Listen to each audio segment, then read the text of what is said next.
This version of It's Eric Nagel has been modified from its original broadcast. Content has been edited to fit this platform. Believe none of what you hear and half of what you see. Are you ready? I said, are you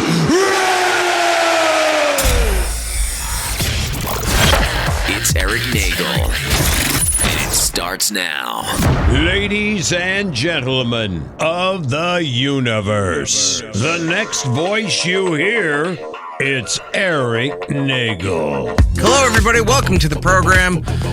I am Eric, as Scott Shannon said. Say hello to Jordan over there. Hi, everybody. I am me, he is him, and we are all together for another fine show. Weird thing, the soundboard. I go to hit it. It says, while the file is stored locally, the iOS, and then there was like another paragraph I didn't even bother reading. I go, there's nothing wrong with this thing. I just hit the old turn it off and turn it back on, and let's see if it works. Are you working? Yeah! There we go. Finally. Technical issues. Microphone's not working. It's Thursday. Let's do this. The day of the Lord. If you're listening on the iHeartRadio app, continue to do so until instructed otherwise. If you're on Apple, Spotify, any of those fine platforms, do us a kindness, go over there and leave us a positive review. It does help out this program. If you want to join us live each and every week as we do this show, YouTube and Twitch have the live rooms. They are the place to be. Go over there under It's Eric Nagel. You can go in, throw some super chat. Stop with the glitter and the emote new thing. I got to figure out how to turn that off. Have you seen that shit with YouTube now? No, I know last week we were getting like super stickers or things. Yeah, there's like, oh, a giant gold trophy. Here's a piece of watermelon. Here's a butterfly. All of this stuff's going on, and it doesn't show up on our stuff, but apparently on the YouTube end it does.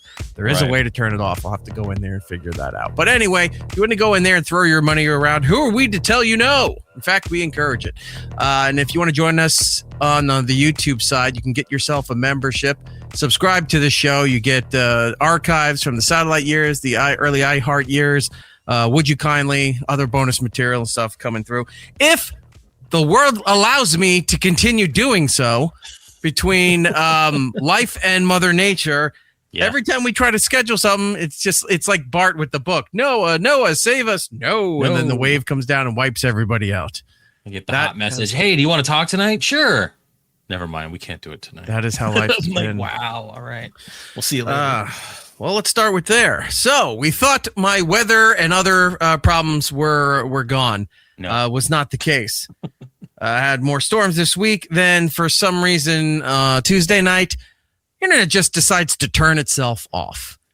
And I go through, I'm looking through, because FiOS has not only the router, but it also has this other box that takes a line in and then separates it for your television, for the internet, for your phone, for all of these things. So it's like a hub. It's called an ONT.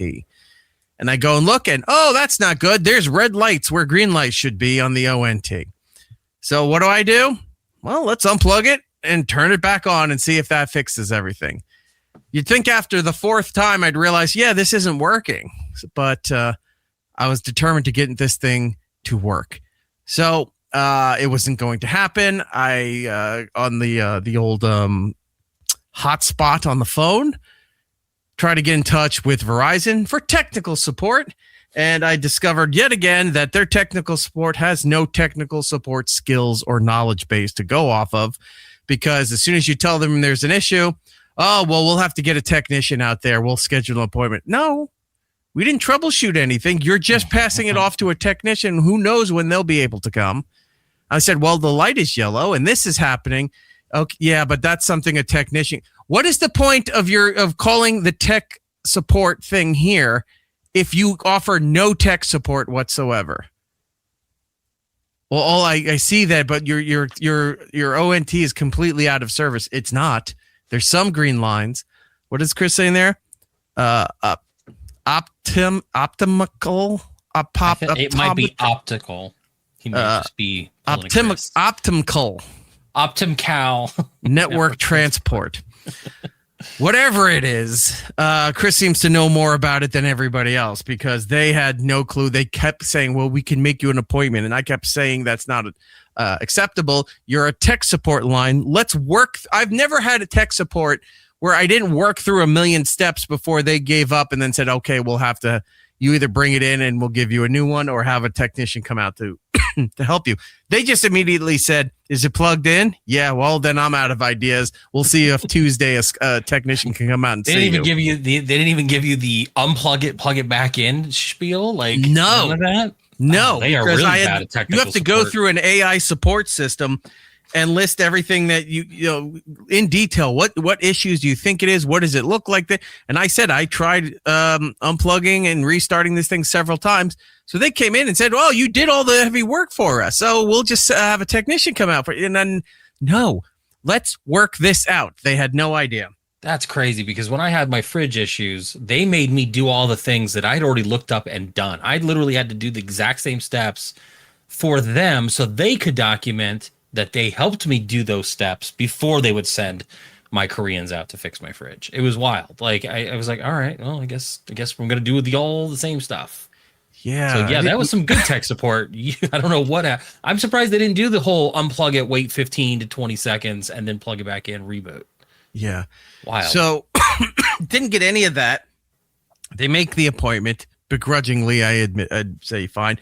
Okay. Well, I said, look, everybody works from home and there's all these other things and we need this on here.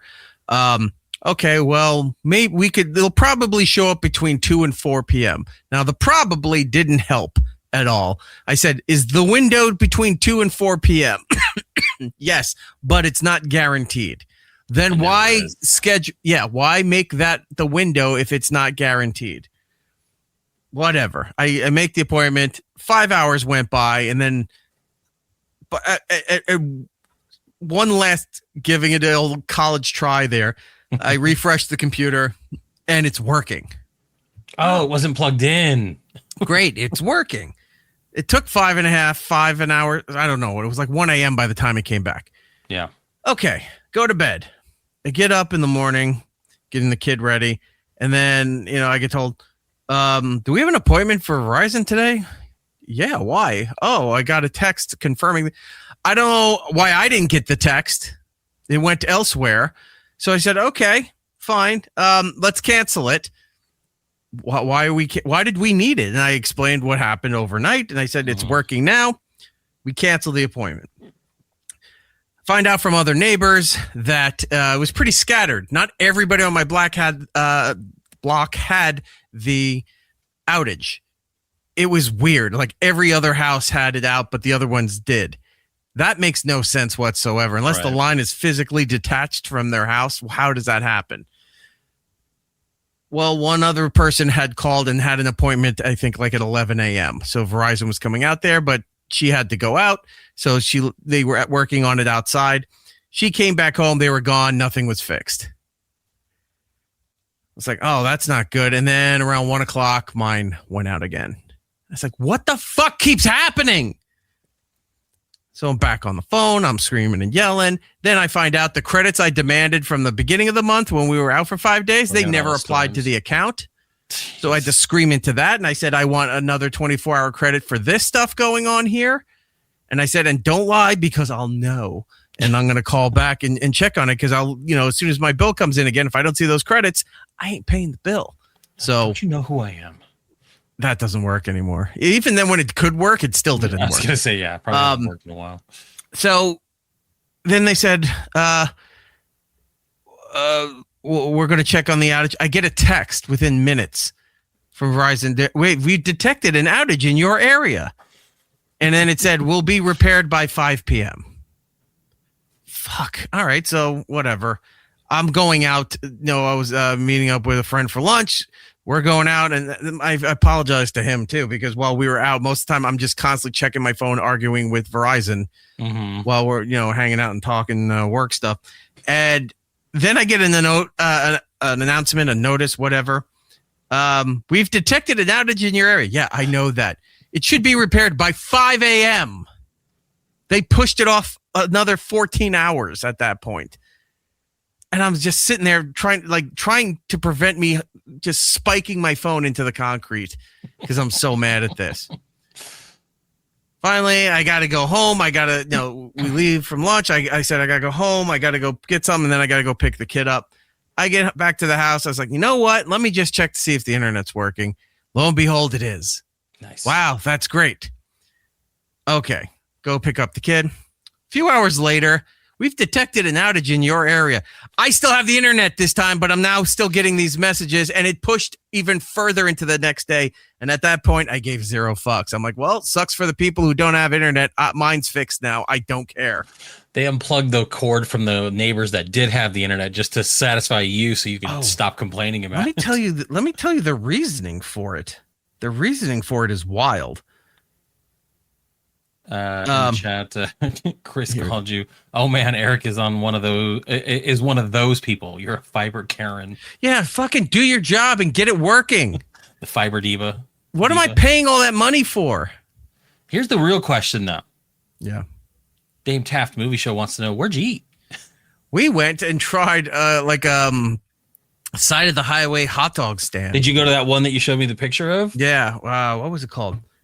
Hank's Frank's in Lodi, New Jersey.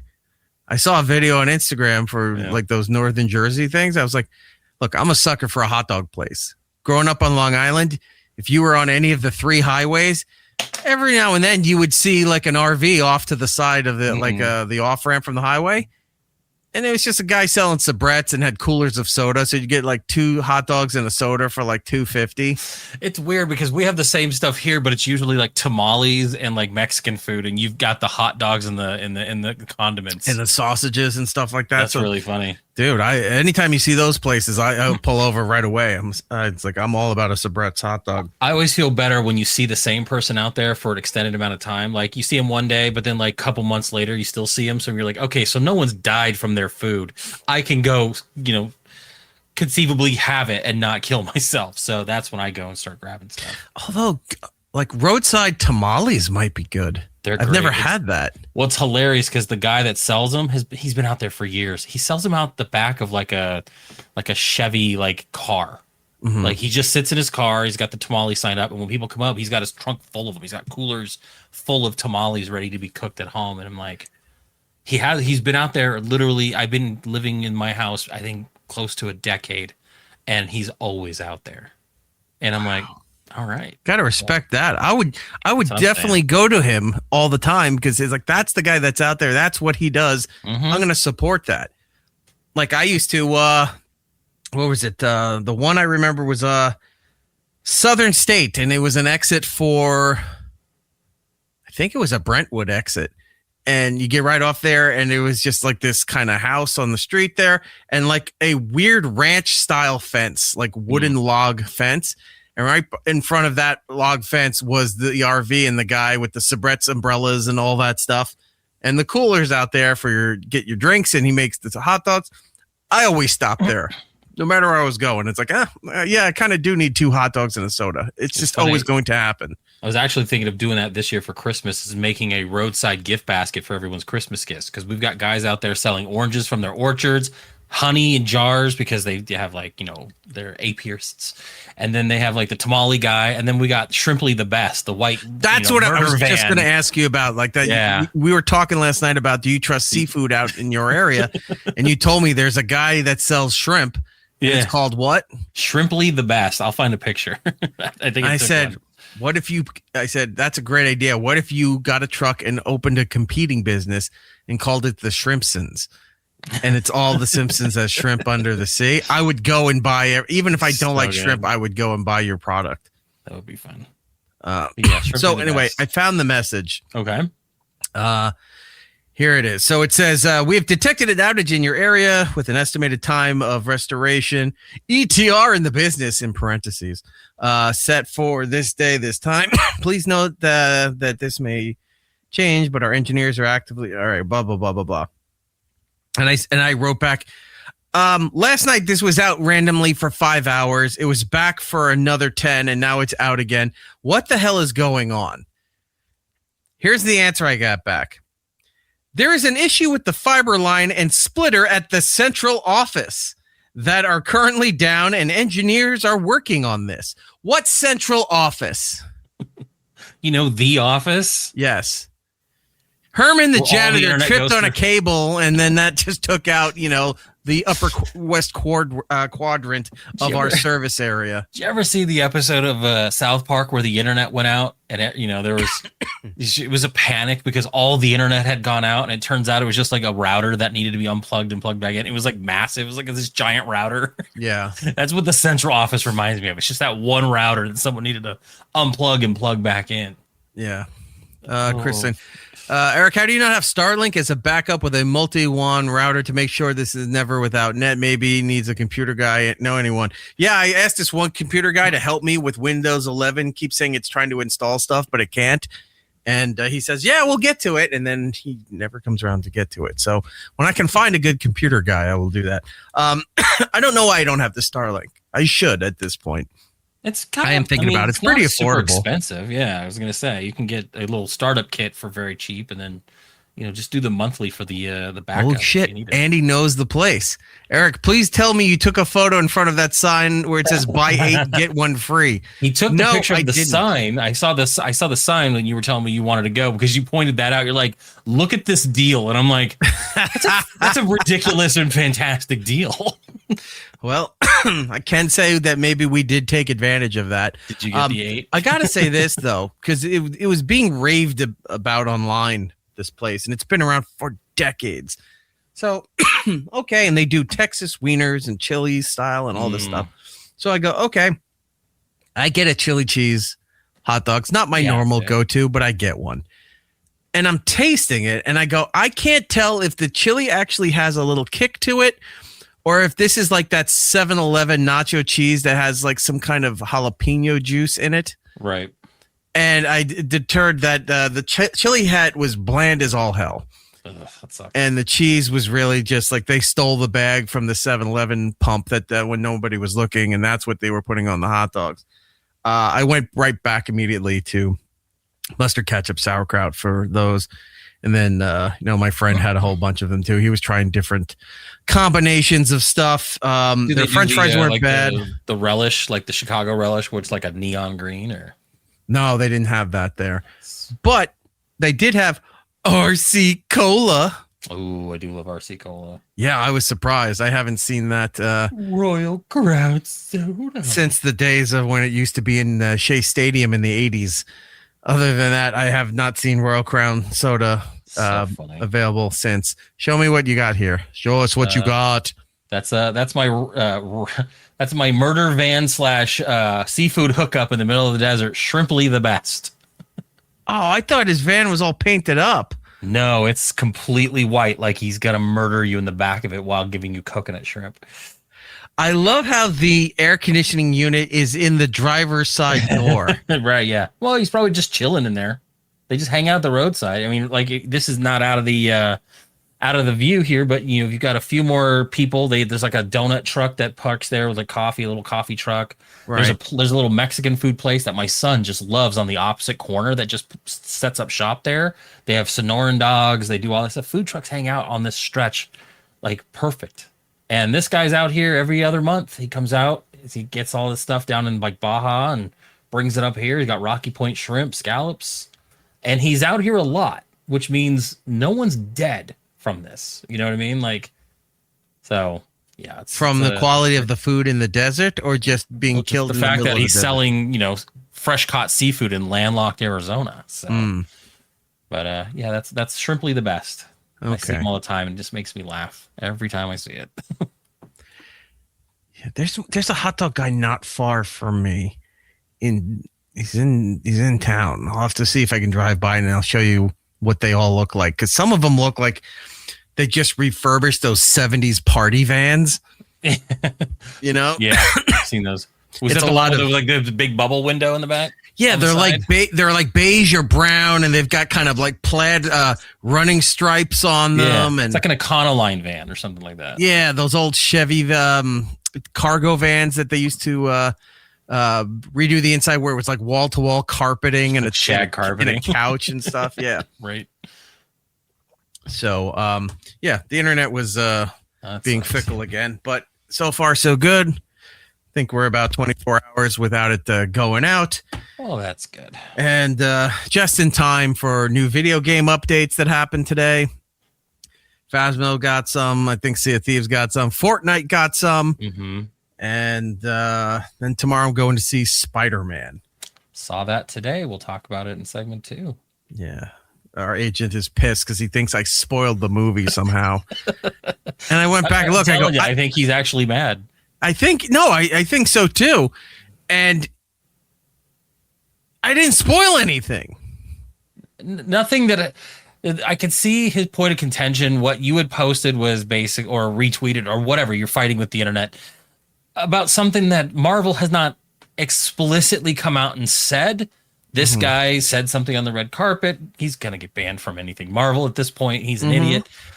But it's kind of almost common knowledge. So like that being spoiled is not the same as like, here's this plot point that you really needed to not know until you watch the movie. Like, right. It's just, you know. And I said, It do you not wouldn't have know ruined it either way. what we do for a living? Do you not know what this show is? It's news. It's not hearsay anymore. It's every major outlet is reporting about this dumb singer that spoiled something on the red carpet premiere of the fucking movie. That's a huge ordeal. So, yeah, he's not that happy, but whatever. And then he posted later in our thing and he goes, damn, Wonder Man got greenlit and then was canceled. And I said, well, I thought we weren't doing spoilers here. And he has not responded. I think he's mad. A little bit. So, or he's in bed. He's on the East Coast now. You know how he turns in early for his beauty sleep. I don't know. He's partying in the city with how's it go? Partying in the city where the heat is on. Heat is on all night on the beach till the break of dawn. He's going to Miami. He's never seen so many Dominican women with cinnamon tans. Doesn't know what to do with himself. I know. Rich Jew in Miami is going to be I don't know how. It's a reality show. It pretty much is. That's fun. He's going to have a yacht at some point. I know he is. I hope so. So we're all going to go crash. How you been? Good. Been taking a couple days off. Just been chilling, hanging out. Randy Rhodes, Florida Gaming. That's quite a name. If that's a real name, then I need to check out your channel out immediately. Yeah, that's awesome. Thank you very much. If it's just like the dead rock star that you're, cosplaying as a video game person, then I still need to go check out your channel immediately because that's a unique concept. So yeah, it's right down the street from Ozzy Osbourne's D&D factory. Yeah. D&D Music Factory? Yeah, exactly. Just a bunch of write that down, please. That's fantastic. What's the slug line? Things that make you go what? I don't know. Things that make you roll 20. That doesn't really rhyme. No, none of it does. Is there something that rhymes with We'll have to think about it. I don't really know Dungeons and Dragons stuff. So yeah, no, I've just been hanging out. Like I said, it was kind of lazy today. Did stuff around the house and then went and saw Spider-Man. Took the kid, went with my brother. You went today? Yeah, I went today. They had an early enough showing, so he gets off at noon, and it was an early enough showing to be able to do that and make the show work. All right, two questions. Yeah. Did it feel long? There were some parts that made it feel like it was long. Okay. Because they definitely go to this flashback well to kind of bring the story around, and they do it enough times where now it's like, all right, we get it. Let's come on, let's go through some trauma. But all right, so I just know I need to adjust accordingly, so I know is this the part where I nap for a little while or go to the bathroom? Second question: how many post movie credits things? One, and at the entire end of the whole. There's nothing in the middle. Nothing in the middle. Oh, bastards. Yep. So I got to sit there for 10 minutes. Mm-hmm. Damn it. Yep. Only one. All right. At the end. Okay. So. Yeah. Is that spoiling it, Rob? Spider-Man's in it. But yeah, no, did that. Yesterday hung out with my brother and my son for a little bit, went and did some stuff, bought some Legos like an idiot, because that's what I do. Yeah. gotta nap or pee. Yeah, I mean, depends. Like, look, if this is going to be a 20-minute waste of time, I'll set my my phone here, and I'm going to just recline the chair back fully and just let the vibrations put me to sleep for a little while. Yeah, there's a kind of a lull in one part that I can think of, but like most of it flows pretty well. I've fallen asleep through many movies.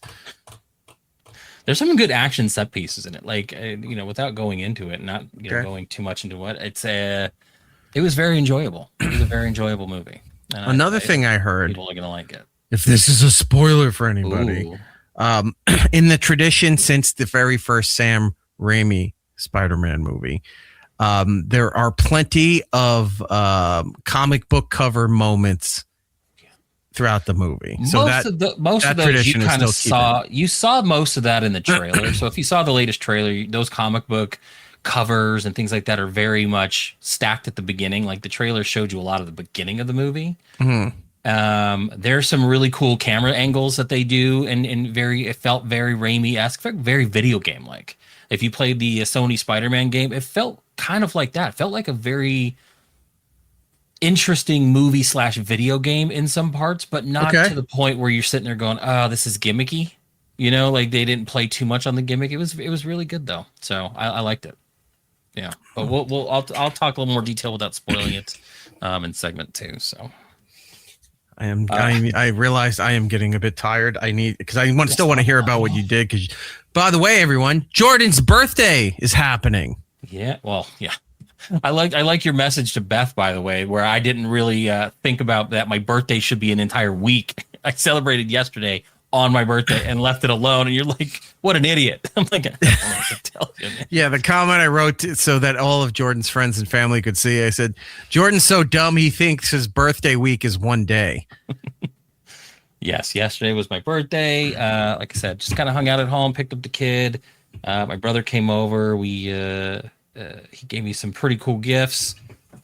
I mean, pretty cool. He gave me money and I bought Legos with it. But like, he bought me these really cool cards, and I should have brought them up with me. They're like pop-up cards of Jaws, and he didn't know which one would be cooler because they were both really cool. So he got me 2 cards. So I got 2 Jaws cards that I think I might actually display on my Jaws wall. They would actually look cool if you open it up. They look pop little 3D. So that was pretty cool. Got Unless a lot they of my play free the song, stuff. then no, I really don't care. No, they didn't. Nope. That would be kind of funny. Unless the card opens up and plays this. There is Jaws. He is a shark without a cause. He was in a movie. You should watch it. It's called Jaws. Jaws is here. And then it just plays for hours on end till the battery dies. They have those kinds of cards where they when you open it, it plays a song and there's no way to shut it off, even when you close it. So you have to rip it open. But when you rip it open, there's confetti inside of it and glitter. It's a messed up card, but those are fun. But yeah, no, got my free Starbucks, got a free sandwich from like Jimmy John's. I got all the free stuff that I could get on your birthday, and we just made it that was like my dinner. I got like a bunch of free stuff. You get a free sandwich at Jimmy John's for your birthday? Yeah, you have to sign up for the. If you guys have birthdays coming up, sign up for everything. Put your name into every app you can do, because McDonald's gave me a cheeseburger. I got a Jimmy John's sandwich. I got a Dutch Brothers coffee. I got Starbucks coffee. Like. You get all kinds of free stuff. They've gotten on to the point where now you have to be a part of their rewards or sign up or things like that. But I mean, everything else has all your data. You might as well get some free food out of it on your birthday. McDonald's, I hate to admit it, but in the last several months, I've actually gone more than I ever have, because, when you're out with the kids, sometimes it's like, where do you want to go eat? Where I want to go McDonald's. They just want the Happy Meal. Yeah. So, okay, go over to the Happy Meal. We're going to go get the Happy Meal. I went into this one McDonald's, and they have the giant iPads in there, and you can scan the code on your phone so that it gets to your app.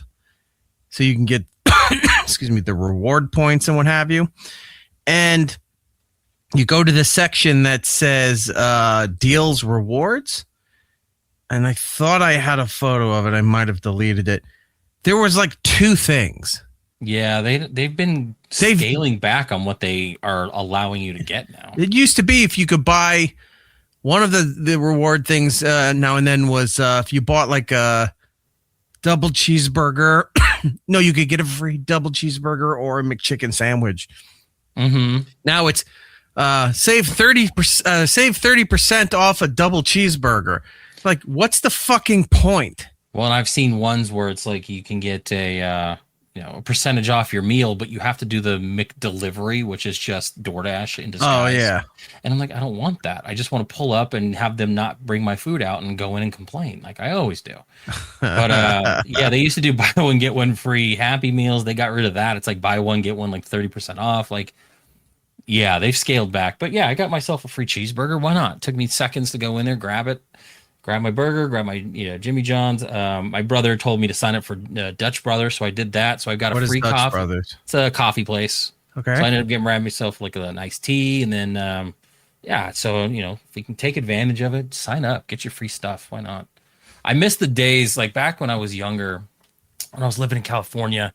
We were post divorce. We were in a spot where money's tight and things like that. But on your birthday, Denny's used to do. We'll give you a free meal on your birthday, right?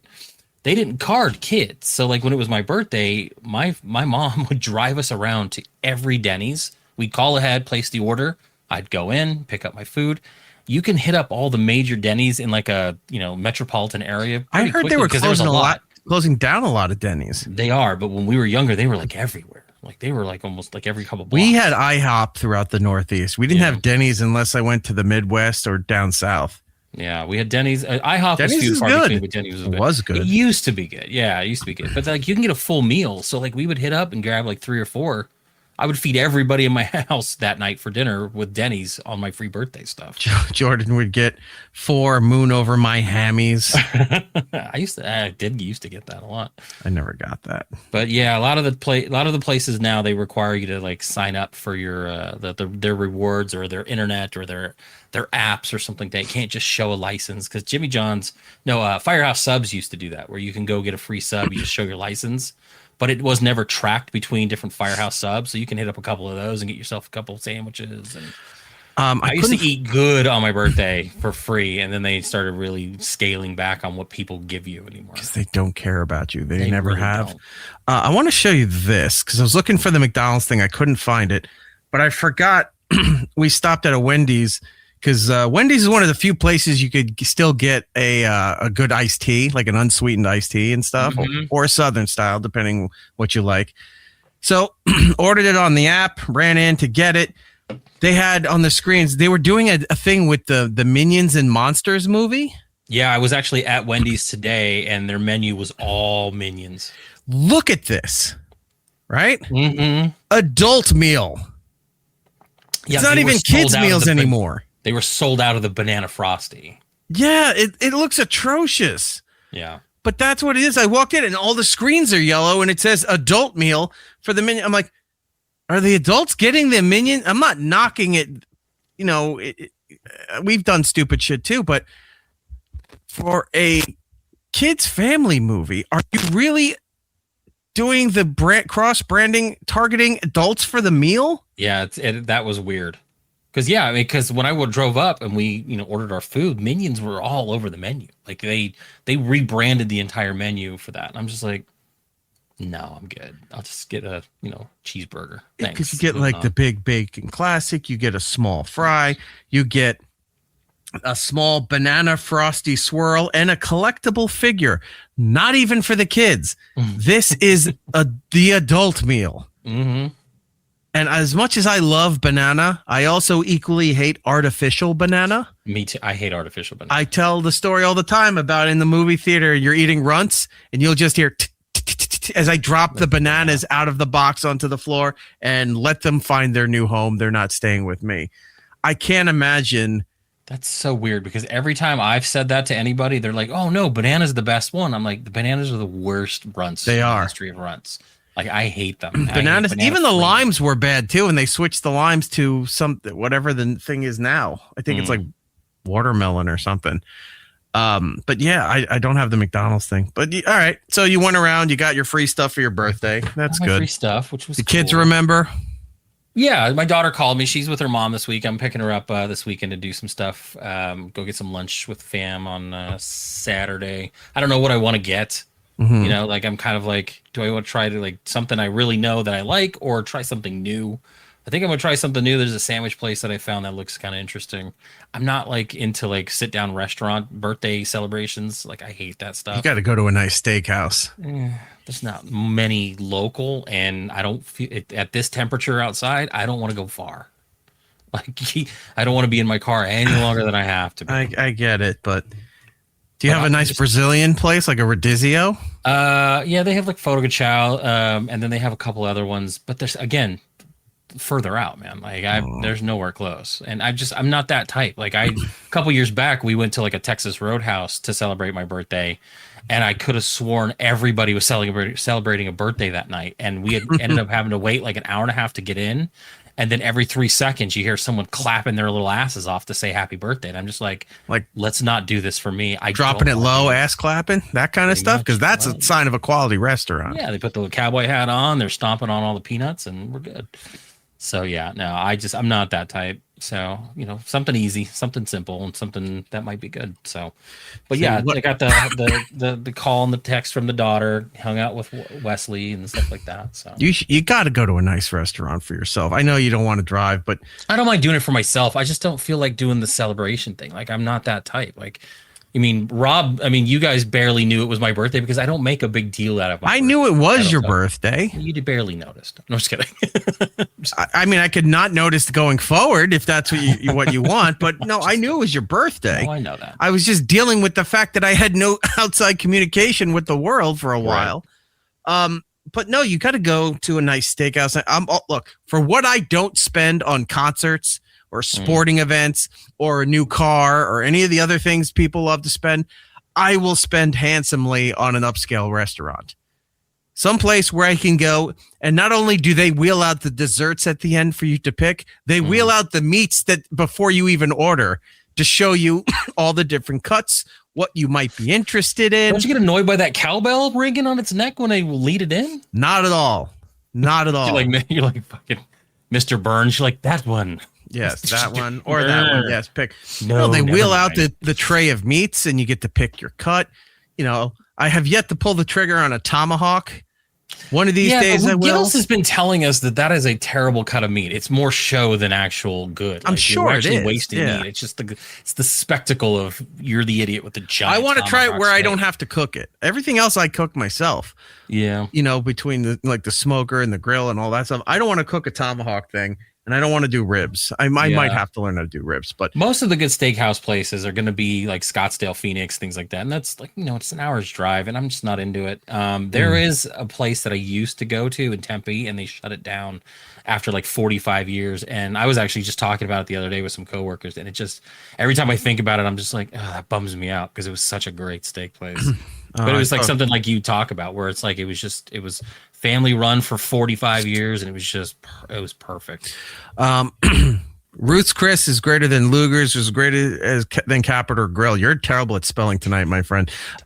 Unless you're eating a steak, then you have no excuse. I'll switch that order around. Eating a tomahawk. Peter Luger's, I know, is the most recognized. I think it's the worst. I'm not a fan of it at all. I do enjoy the Capitol Grill. Ruth Chris is nice too. They have one of those in Scottsdale. He says the sides and ambiance are the best. I treated family to Ruth Chris, North Carolina, blah, blah, blah. I think I go to Morton's when I can. Morton's Steakhouse. I've heard of Morton's. I don't know if we have one out here. Yeah. Morton's Steakhouse is good. I have family members that enjoy a Manhattan. I'm not necessarily a fan of those kind of drinks, but they get the smoked Manhattan where they lift the whole thing up and it's smoking there. It's got the steak in the Manhattan too. Oh, we have a couple locations here. It's fantastic. But see, for me, part of it is that because I don't like making a big deal out of my birthday. I don't like having people pay for me at dinners. Mm-hmm. So if my mom's like, "Hey, do you want to come out to eat?" I already know I'm bringing the kids, so it's like now you're feeding 3 people on your dime, and I don't know.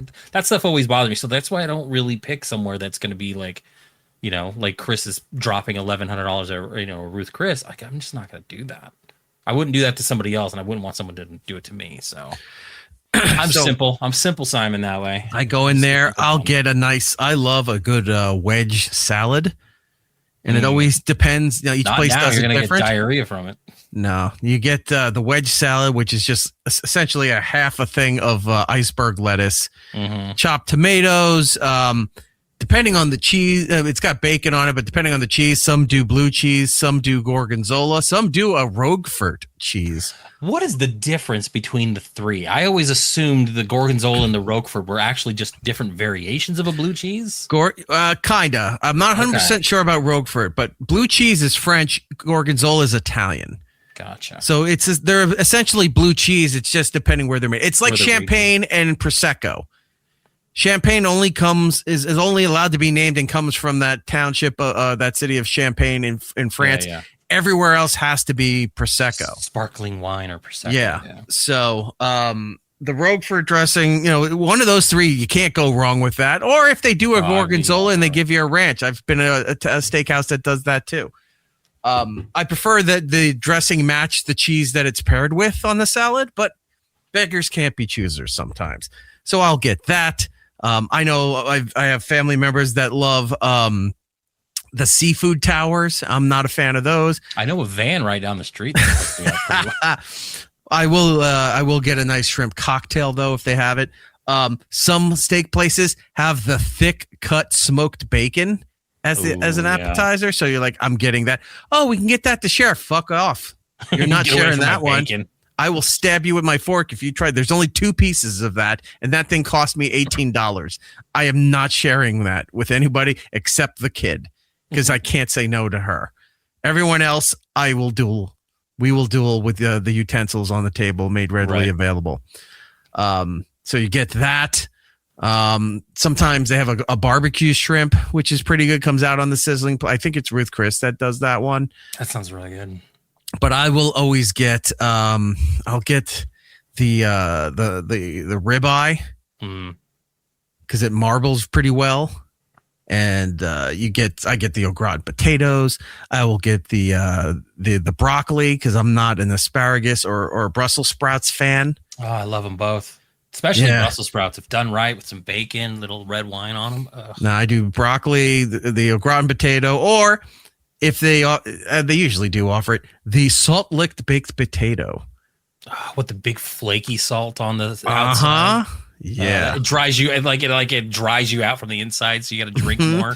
And you cut that thing open and it looks like the steam coming out of a tom-tom, that you see the big steam burst come out. You got to let it air a little bit. Right. But you dump the butter on it right away so it absorbs. You shake some more salt on the inside.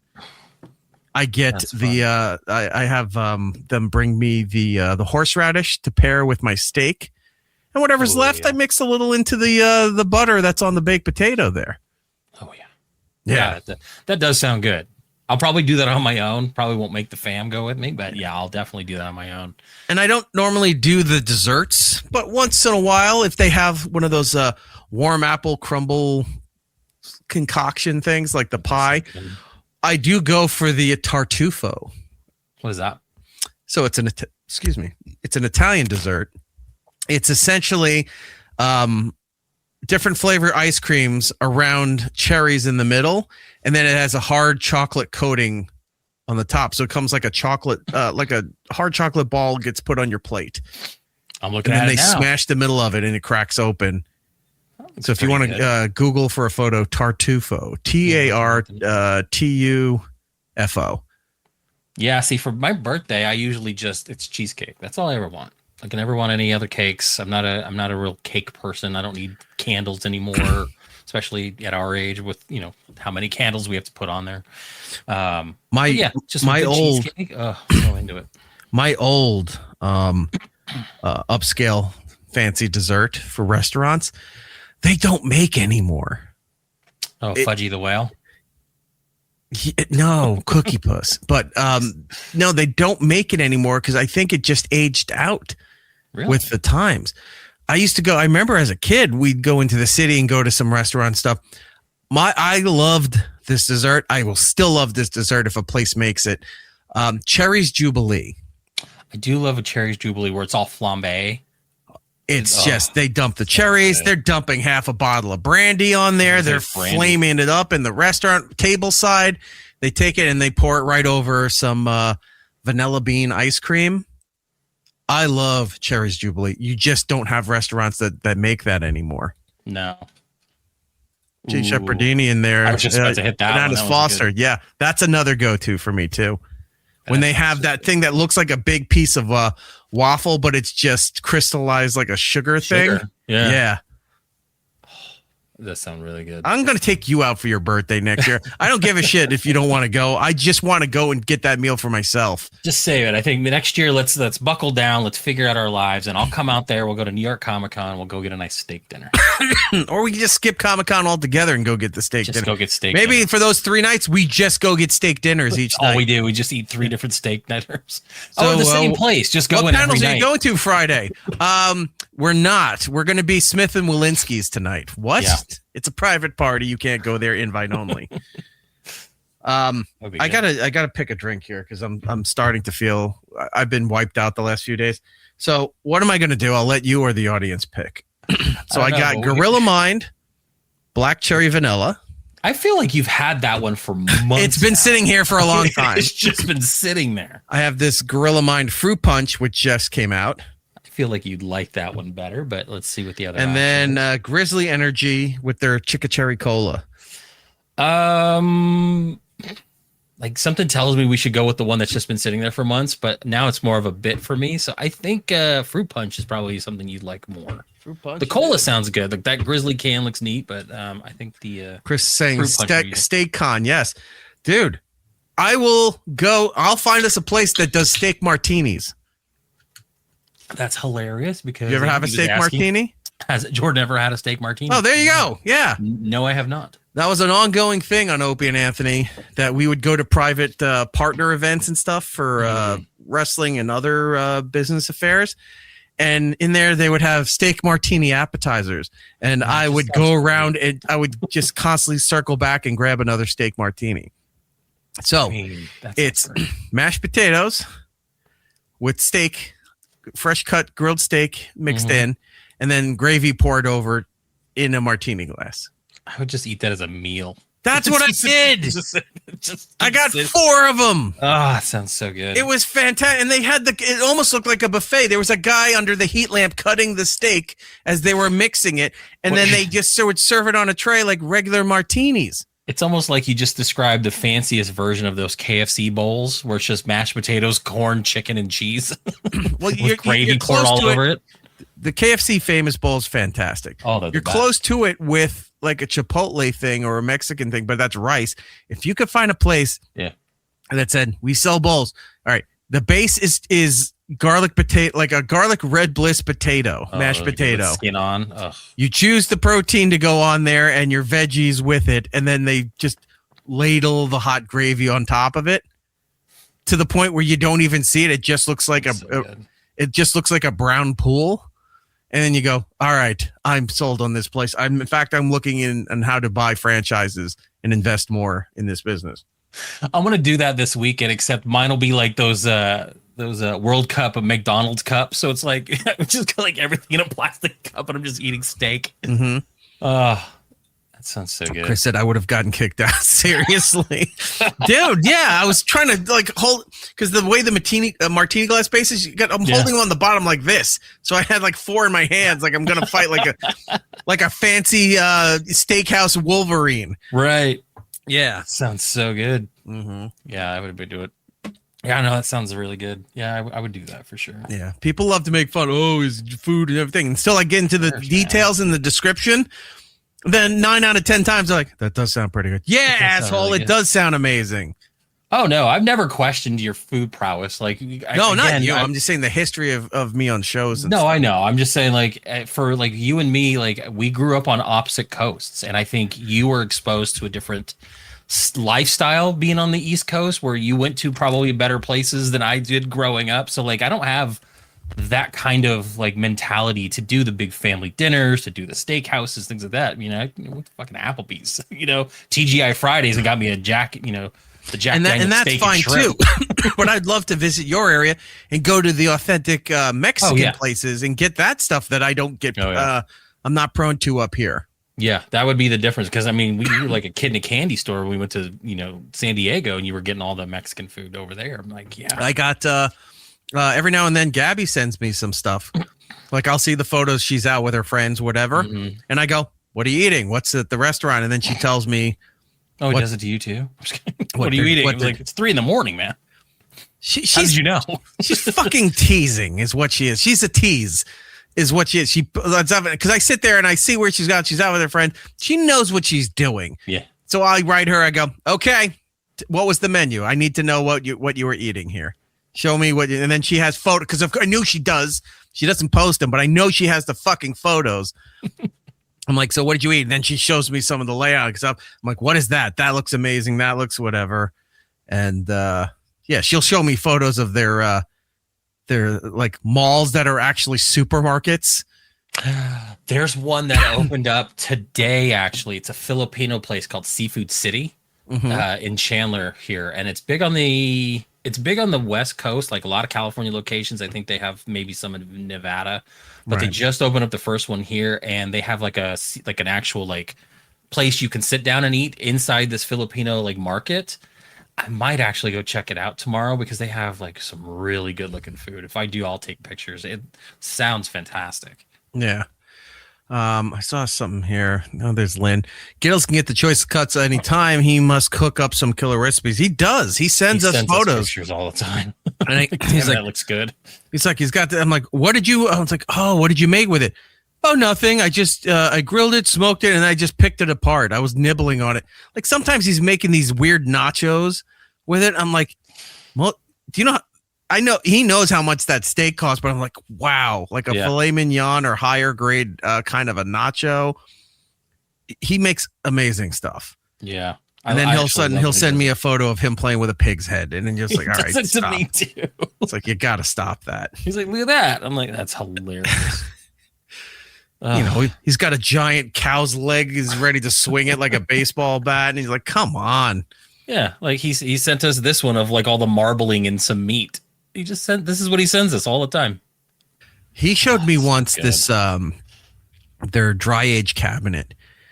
And there's ones that go for so long that they actually have to cut and scrape the mold. Yeah. Off of them. And I said 120-day aged or something like that. I go, that looks disgusting. And he goes, no. And he's like, but you can't eat it like that. Like you could do a 20-40 day dry age. He's like, you got to scrape it off and everything. But underneath all of that is, the breakdowns are still good. I think that might be too much, but I see that there is a technique to it and why they do it. Mm-hmm. There's a place in Manhattan I used to go to. Let's see. Midtown Steak. It wasn't Smith and Malinsky. It was someplace, and one time we were there. I think it was with Opie, and like we were all together because we weren't friends, but the wives and all the stuff were there together having dinner, and we saw what's his name? He's dead now. Philip Seymour Hoffman there. Oh, I love that guy. At that place. I'm trying to think of the name of the restaurant. I just watched a movie with him in the other day at Pirate Radio. Oh, I saw that. I love that movie. It's got like every British actor and Philip Seymour Hoffman in it. What was it? It's up near Columbus Circle, I think. I'm looking at the map. Quality Meats. That was the name of the place. Was the steakhouse. It's on like, is it really that good if they have to announce it in their title of their restaurant? 58th Quality, and 6th. please come in. But yeah, I think this was the place we were at. Quality Meats. We were in there. Yeah, the Edison bulbs. That was the place. And yeah, we were in there. And then off to the side was Philip Seymour Hoffman. Nobody was bothering him. But I was sitting there. I'm like, I can't do that. I wasn't going to go bother the guy and ask for a photo or anything. Especially while he's eating. Yeah. But it was cool to see him. But anyway. Anyway, moving on. So yes, birthday was yesterday. Had fun. Got some.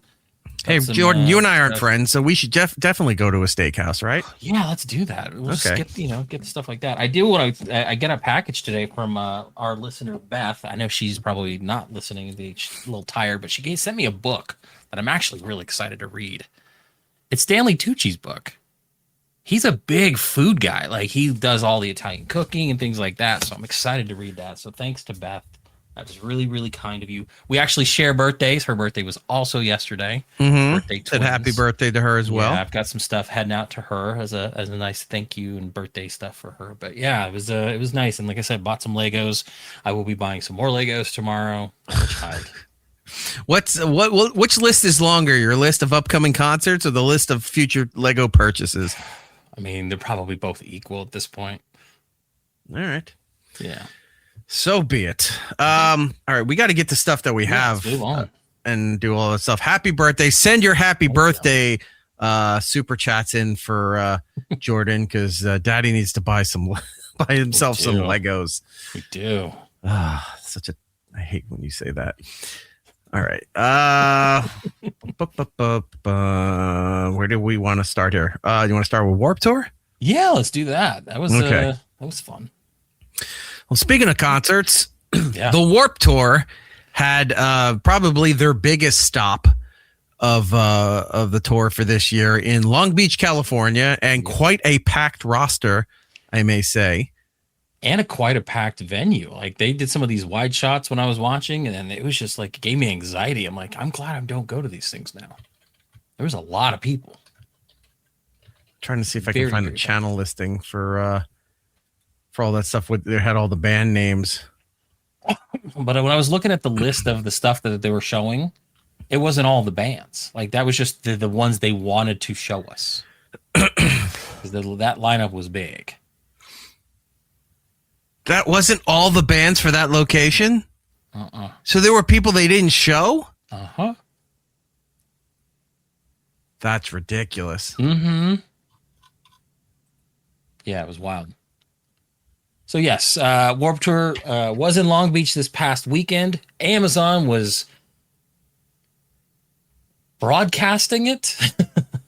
We thought so. Yeah, so they did broadcast a whole lineup of different bands at different times. There was an actual schedule. There was 2 channels on the official Amazon Prime channel. If you were watching, there was also, I believe, some audio over on Amazon Music. So on the Amazon Prime channel, they had two different channels, and they would alternate bands. And they had a whole lineup set up for, this is channel 1, this is the times everything will be. Like, Gym Class Heroes was like at 1 o'clock, right? You know, and all this stuff, all the way up until like, I think 9:30, 10 o'clock at night. So they had all these bands on channel 1, channel 2. So I was kind of going back and forth. There were certain bands I kind of wanted to watch. I wasn't doing anything. It was a nice Saturday, just chilling at home. So I was watching music, and it was actually kind of fun. It reminded me of what you always said. If they would just play these things on TV, I would pay for it and watch it. Thankfully, They did not charge me. I already paid for the service. So I was watching some bands and doing stuff like that. And the whole time it's being advertised as, this is live. This is the schedule. This is when you can watch it. This is how it's going to be. By the end of the night, I'm watching it again because I really wanted to watch the Real Big Fish set, which we'll talk about. And then Jimmy Eat World, always, because they're pretty good. I was watching things like Hoobastank was playing, who, by the way, was one of the worst bands playing. More like Poobastank, right? Am I right? Gross. It was so bad. Like, I was kind of annoyed by it.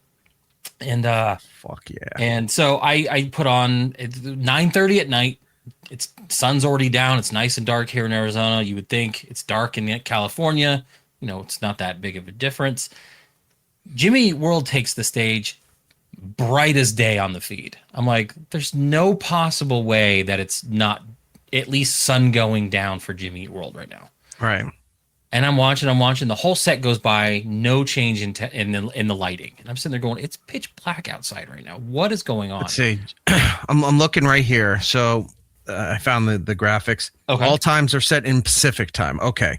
So Jimmy Eats World is 9:35 p.m., which is 12:35 a.m. here. Mm-hmm. But even for 9:35, it would be one thing if it was 9:35 here, right? Right. So it'd be like 6:30. Sun's still up. Yeah. Yeah. So 9:35 p.m. and it's still bright as hell out. Bright as hell. So I'm sitting there going, this can't possibly be live. And I'm sitting there going, all they did was talk about it's live. Come check us out live. This is going to be broadcast live. And I'm like, this can't be right. So I look it up as I'm watching Jimmy Eat World play. There's a disclaimer on the thing I found that says most of these are pre-recorded sets. So they most likely did it, recorded it, and then played it like 2-3 hours later. And I'm sitting there going, so it's not live. Why are they advertising it as a live set and a live show if it's not live? Because I had a friend that was actually at the show, and I was watching the band Ginger, who I saw at the end of June, and she wanted to go see them, and I said, hey, you got to go check them out. They put on a great show. You would enjoy this. They're not even on any of the broadcast lists. They were on day 1 on channel 2. Starts with a J, and they were on like oh, this is day 2. Saturday's day 2. Sunday was day 2. Saturday was day 1. That's what I'm looking at right here. Day 1. Yeah, but there was 2 different sets because there was 2 different channels. Yes, and I'm looking. I don't see Ginger on. Oh, it's spelled with a J. There it is. 3:55 p.m. Okay. Yeah, so 3:55 p.m. I'm watching Ginger, and I go, okay, hey, I'm going to text my friend. That's like when they changed sci-fi to SYFY, so they could sci-fi. Yes, so they could trademark it. It's the sci-fi channel. So I sent the text, and I was like, Ginger sounds really good. All right. I got a text like 2 hours later. Oh yeah, we saw them much earlier. And I'm like, wait, what? What do you mean much earlier? I texted you as I was watching it. Mm-hmm. And then with the Jimmy Eat World stuff, yeah, none of it was live, which was kind of, I thought, the selling point of what they were doing. Right. So, and I don't know, it just kind of irked me. It doesn't change my experience. I still had fun watching stuff. Real Big Fish was fantastic. But yeah, the whole live thing that they kept pushing just it didn't sit well with me. I was like, how do you get away with saying it's live and it's not? So it was weird. I didn't know that. Until you told me. I was watching. I had it on throughout the day, but I was flipping around while I was doing stuff because Real Big Fish, obviously. Yeah. For them, Gym Class Heroes were on earlier that day. Over on the other channel, 303. Yeah, I caught some of their set. I caught some of their set. Then I just left channel 1, I think, at that point on, because I remember Plain White Tees were finishing up, and then All Time Low came on. And about that time, I had nothing else to do, so I finally sat down just to watch. And it was during the All Time Low set, and they brought some girl on to sing, and that was pretty good. And then finished out the rest of their set before Hoobastank came on, who was not good. Oh my God, it was awful. And I liked some of their songs, but that live set was garbage. They were low energy. They were they did just he couldn't hit the same notes he used to. So none of the songs sounded the same. He tried getting the crowd. I think the crowd didn't want them up there. So like the crowd was just low energy. No one was doing anything. He was trying to get people to interact with like their new song. And so he's like, okay, when I say this, you say this. And everyone was just like, all right, fucking let's go. It's more like Hoobastank. Yeah, gross. Get it? But yeah, it was very just low energy. It was bad. Like it was bummed me out because I wanted to go see them live in October here, where they're playing with Breaking Benjamin, and I'm just like, I don't know if I want to go to see Hoobastank. Like that'd be one where I'll show up late just so I can like not get up there on time. So, but yeah, very very disappointed in their set. I did watch some of Bowling for Soup because it's my band. But yeah, I mean, overall, it was fun experience to watch it. They're going to actually be doing Lollapalooza, I think, this weekend over on Disney Plus and Hulu. They're doing the Lollapalooza stuff. But yeah, just kind of it was weird about the whole live thing. But Real Big Fish was fantastic. They did a great show. That's me. I'm glad you still have that. It works every year. Yeah, there's you. Right before you went out on stage for Warped Tour. Yeah. I kept making the joke to Wesley, and then he was just like, what are you talking about? I was like, Eric will get it. And I kept sending you and Rob pictures like, look, I'm on stage. But you were right, though. I'm watching them play, and they were doing like different shots, and they were doing close-ups. And then they had a shot from behind, and that guy did get mega big. Like, he got real fat. He did. You know, I was like, I'm not going to judge people on their weight, but man, he's definitely gotten bigger. So watch that. But Real Big Fish was the selling point for me, and they did not disappoint. The one thing I did have a gripe with, though, is that the presentation for Amazon at one point weirded me out, because in between they would do the bands, then they would throw up a graphic showing what the schedule was, the same thing you probably just looked at, and then they would have like, you know, their version of like interstitial music and things like that, and they would have that up. At one point during Real Big Fish, the audio sounded weird to me, and I was like, I can't pinpoint what I'm. Maybe the live version of their song sounds different. I couldn't pinpoint it. And then when they stopped playing, the music kept going. And I'm like, oh, someone put the hold music and push play and like left it going.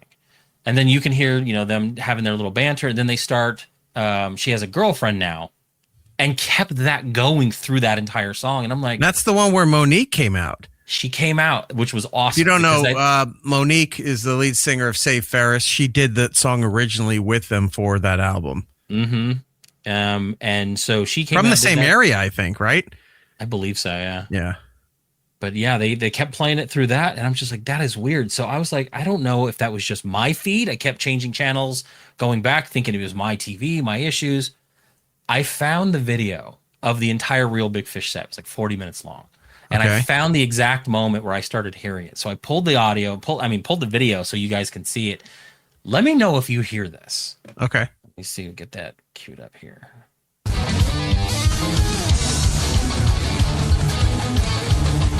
There's two different songs going.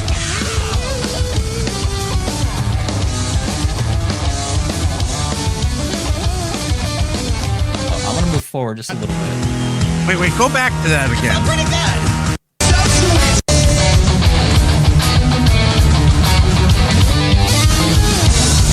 It's like someone's playing two songs at the same time.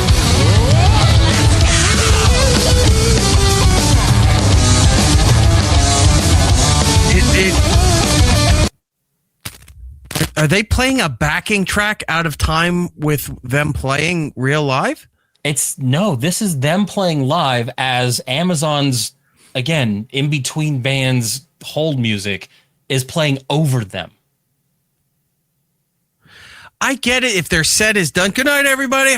The crowd dies down, and they got to play something as they switch over to whatever. I get that. 15 minutes into a 45-minute set. Did somebody hit something or lean on something and not realize that they were doing this? I have no idea. Wow.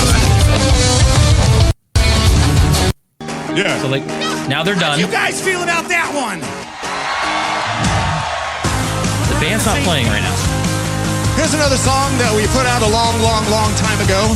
I hope you guys remember it. That's not them playing. I hope we remember That's more it too. of an alternative thing. That's not Exactly like this. And it's still playing.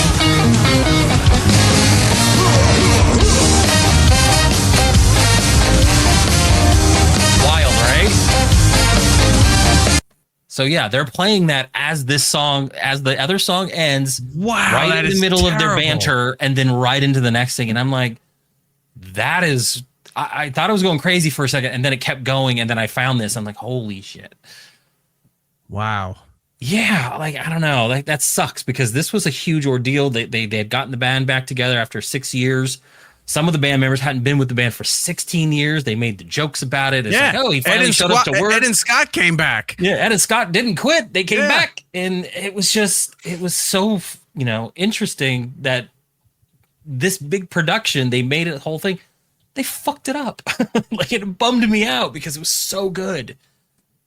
Like I would have loved to just pull the audio just to listen, and they fucked that up. But yeah, they did that through the entire song. Let me go forward and see if it's still going. You can just hear it underneath it.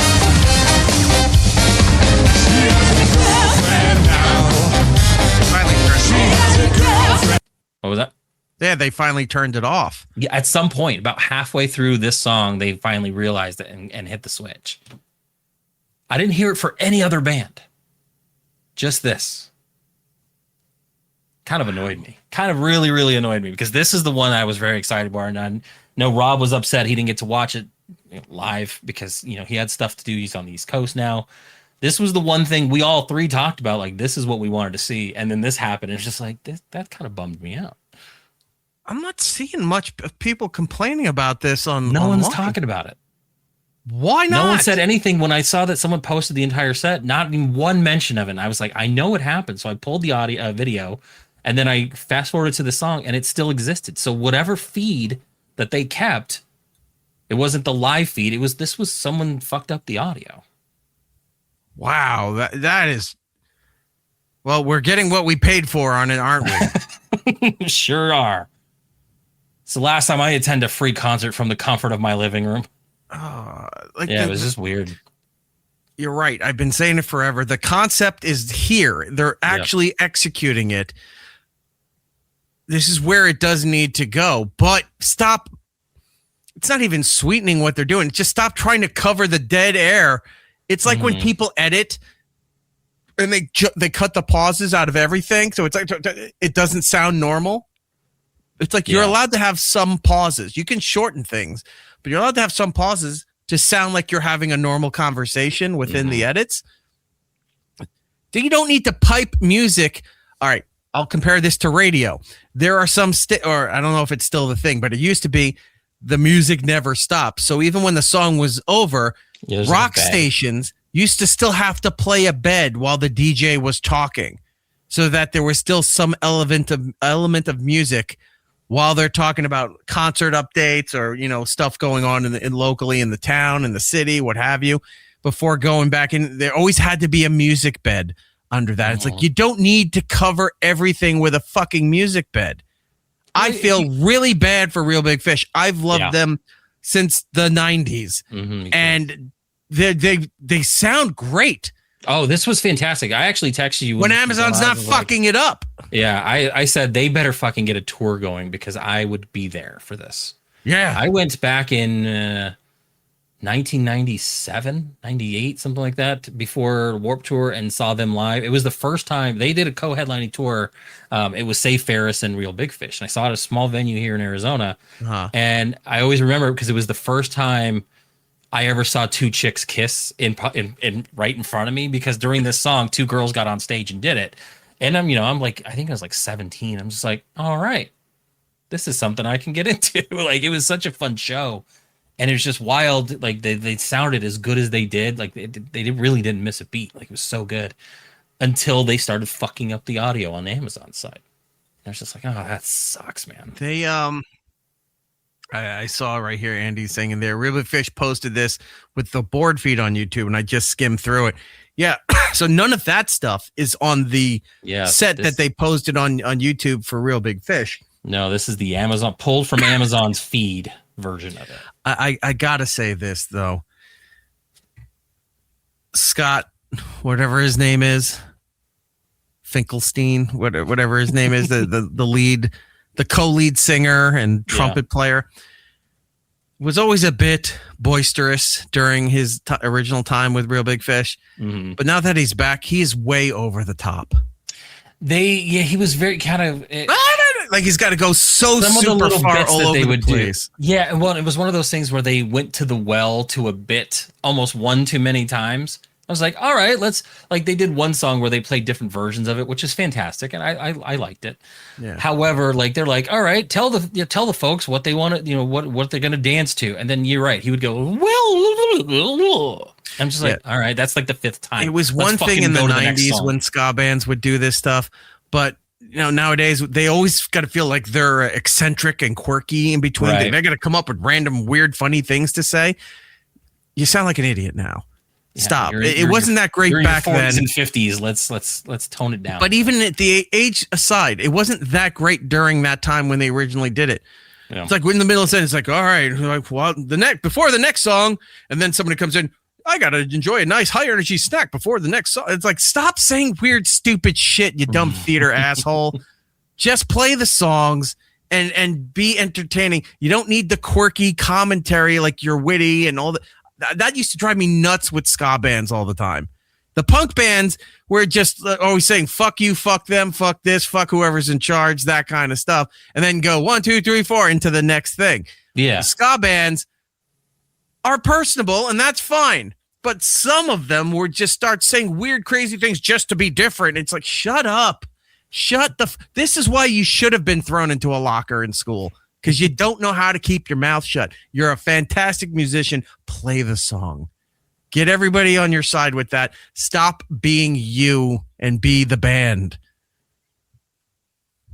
Aside from that, it was a good set. Enjoyed Get myself in the immensely. pit, you're going to punch and kick. Yes, 100%. the horn player. That's what I'm aiming for. I was doing that with the kids. They were in the kitchen watching me like just relive like my young 20s and late teens just to watching this. And I was like, oh, you guys don't even know. This is how we would dance. And I did this and I was doing it in the kitchen and they're like, please stop. I'm like, no. It's awesome. I loved it. I loved watching it. Like I really did. Like, and again, I really hope they see that this was such a success and it was popular enough that they do a tour. That would be great. Yeah. Hey, Giddles. How are you? Finkelstein is. So you remember that video we watched last week? Is there more Real Big Fish or no? I mean, no, nothing that other than just if you want to just watch Real Big Fish. So. Was there? I mean, we could. I could just end the show now. And we could watch the rest of the set and kill 40 minutes. No, but were there any other music instances of screw ups or something, or you just grabbed the Real Big Fish one? Nothing that I mean, there was some really cool stuff. Remember that band that people were making fun of calling them Black 182? They were the young band, The Paradox. That I brought they're to the good. Show. They were great. They had Derek Whibley come out to do a cover of one of his songs. Oh, really? So that was awesome. That was really cool. Hold on, I think I have some other stuff. There was two bands who didn't get to be on the lineup for the Warped Tour, and they were kind of bitter about it. So Saturday night, they set up a makeshift stage and PA system in the parking lot. Wait, was this the thing that was in a van where the cops showed up and had to throw them they out? got arrested. Yeah, I saw some aerial shots of that. Like people had drone footage. Yeah. Yeah, they had a little makeshift like pallets or something, and then it was the back of a U-Haul, I think, or something like one of those Penske vans, something like that. And they're playing, and then you just see the cops kind of walking casually through the crowd, shutting them all down, and they all had to leave because they did the concert outside. Yeah, they did that. That was pretty punk. Yeah. There was some fun stuff in between the bands on this lineup. Watching Amazon, Andy Biersick, who I believe is a lead singer, and I forget the band. I think Data Remember. No, not Data Remember. Something else. Devil Was Prada, maybe. I don't remember. He is the lead singer of a band, and he was interviewing other bands in between, and he was asking them like just the most weirdest questions, making it super awkward on purpose, but playing it very straight face, like, you know, hey, this is a fan submitted question. When did you realize you were no longer popular? Like things like that. Just kind of, it was hilarious. He did it to Papa Roach, and it was just, I was laughing so hard.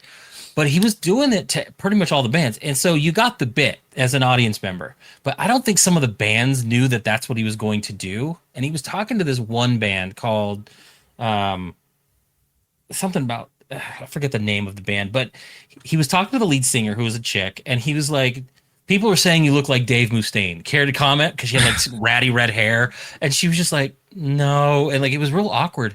She, I think, at some point understood the assignment and was kind of just being back and forth with the guy. I believe their drummer didn't understand the bit, and he was visibly getting upset. You could see he was upset that he was asking these kinds of questions. And I'm just like, you got to understand the bit. And musicians do take themselves way too seriously. It was funny because, like, at some point he was asking this one guy, like, okay, so this is another fan submitted question. Do you cut your own hair? Because it looks like you do. And it was just like stupid shit. And it was That's so funny. Like if you look up Andy Biersick Warped Tour interviews, and they're so incredibly awkward. Like how much, like he was asking, like, how much do you rely on AI to write your lyrics? You know, he was really just ribbing him, but like very straight faced. How do you spell his last name? Biersick, I think. Biersick. Biers. Sick. Bier. Sick. Okay. Yeah, something like that. I'm sure it'll come up. You just put up Andy and then Biersick, and it should come up. But yeah, his interviews in between. At first, I was like, "This is weird," and then it started to get funny when he was doing the interviews because it was like him and like two other chicks were doing a lot of banter. That was annoying. The chicks were really annoying to watch because they were being over the top. When he was just interviewing bands, that was gold. Like that was perfect. That was really good. Anything too notable? Not really. I mean, a lot of people had some really good sets. I got introduced to a few bands that I've never really really got into. Like I've heard of them, but I never watched them. Like Bayside did a really good set. But yeah, I think like Hoobastank was they bad. open for the Zack Attack? That would be good. But yeah, no, I think I like the idea of watching it. The starting line did good. I'm trying to think of who else. Story So Far was good. But other than that, I think the highlights were definitely there. Jimmy Eat World did a great set because they were doing Bleed American start to finish.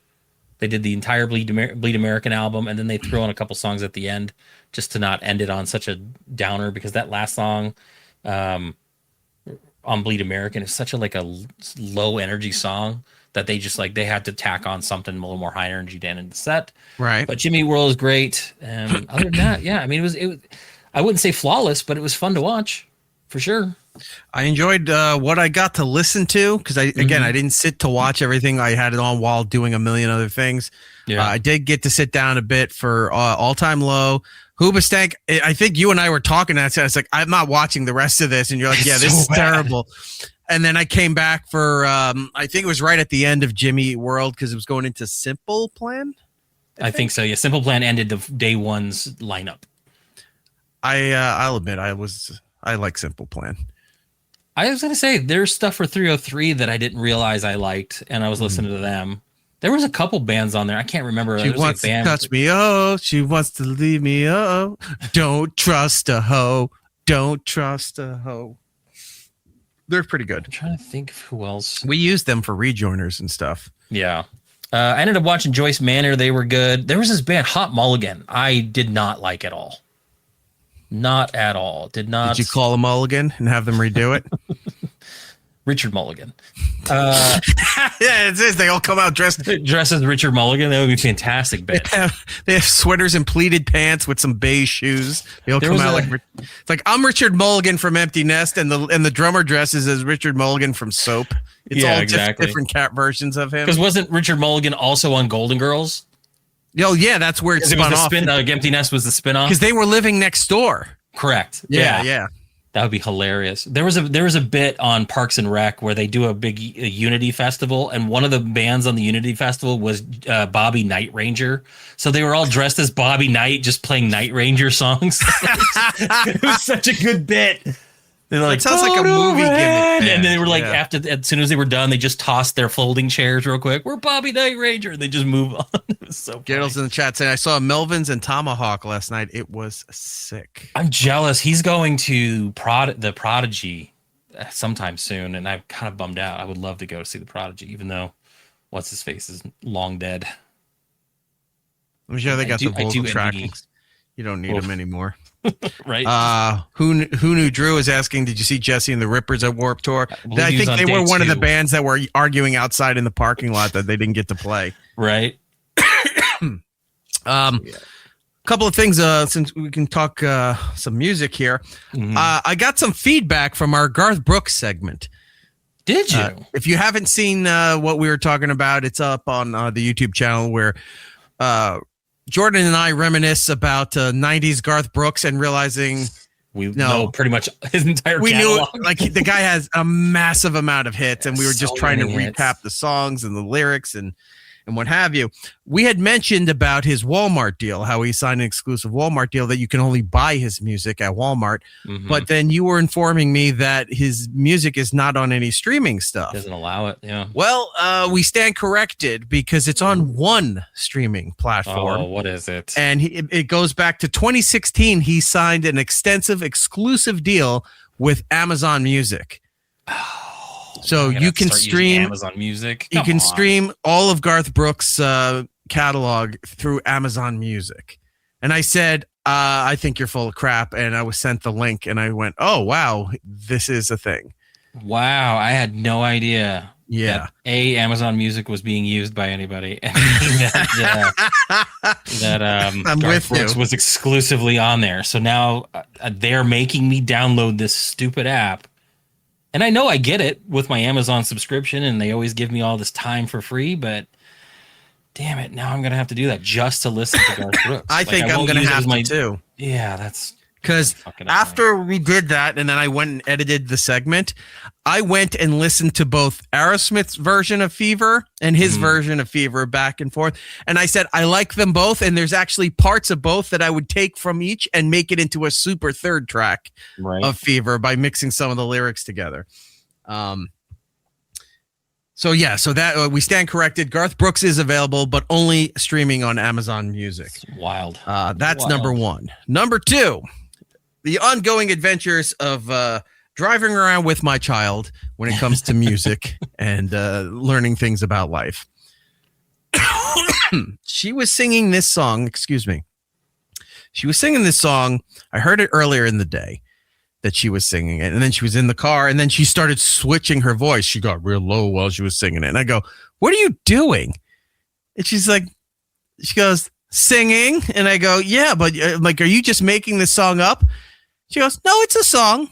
I go, this isn't a song. Is this something you're just being silly with? She's like, no, Dada, it's a real song. So I had to look it up and it is a real song. I need to share this with you because for will be 3 days when this comes out. I've been hearing this kid mumble the song, the high pitches and the low pitches. When you're not in the room and you're just hearing da, da, da, da, da, da, da, da, da, like going back and forth, you're like, the kid's insane, but creatively insane, which is a good thing. No, it's good. This song, I also found out it's not, because you know when kids hear songs, it's usually something through YouTube or wherever else they're watching crazy little video stuff. So I'm thinking it's just something recently. This song's like 12, 13 years old. And I don't know how I've never Apparently even come this is a Nagel trait, finding things that no one's either heard of or hasn't heard of in a long time. Apparently so. So I am going to play this song for you that she has been singing nonstop. Take a listen to this. Oh, I'm a gummy bear. Yes, I'm a gummy bear. You know this song? I've heard it. I think my kids have played it on YouTube on like a video or something. Like they're not listening to it, but it has come across. I've never heard whatever this song. dumb video that they've ever did, and I've only heard about as much as you've. Yeah, I've never heard this song before. It's just this low thing, and then it goes high, and then it goes low. All right, you know this song. Never heard this song before.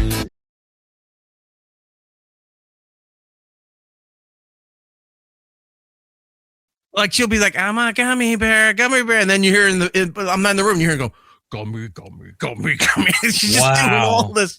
I'm like, I'm laughing because I thought she made this up, and then it turned out to be a real thing.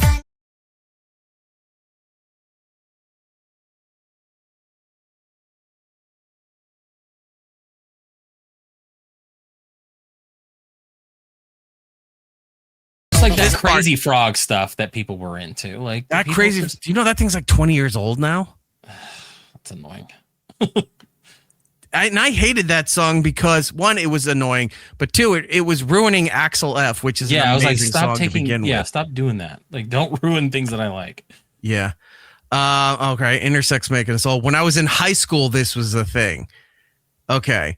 So, is this song's only Eric remembers time? No, we have more coming down the line. Yeah, but I did get some feedback from the episode. We haven't put it out as a single segment yet. It's coming soon. But I got a couple of feedback things for the Tracy Ullman Remember the Song. Right. So I'll let you know when that video's gone.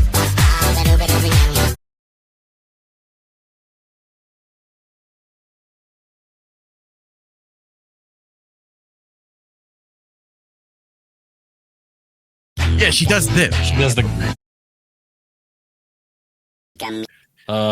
And she does the thing where she looks like who's that wrestler? Oba Femi. If you know who he is, the big African. What do they call him? Conqueror, the ruler. When he comes out, he has this big presentation, and he walks out, and he kind of just does the Ric Flair strut thing, but super slow because he's a giant dude. And then you just see everyone in the audience doing like this going on thing. When you're hearing that gummy part, all I'm picturing is Gummy, like that. She's just strutting around the living room. Sheesh. It's always, I mean, we've evolved from the days of Baby Shark, but each time we come into something, it's more and more ridiculous. I forgot about that. Like I tried to purge that stuff until I was rewatching Ted Lasso when they were doing Jamie Tart do, and I'm just like, oh god, that's right. It's a Baby Shark thing. I was like, oh crap. I got to go back and rewatch. New season starts next week. Yeah, I got to go back and rewatch that. I'm trying to It goes find by that fast. other song. Now, here's where it gets a little weird because it showed up in my feeds, but then you had told us, and you said, "Oh yeah, that Rob sent this to us," and I didn't see it there, but I went back after we were prepping the show, and I looked, and I was like, "Oh, okay, it is there." So it's just a coincidence. And I've been having this coincidence more than enough times because there'll be stuff I find for the show.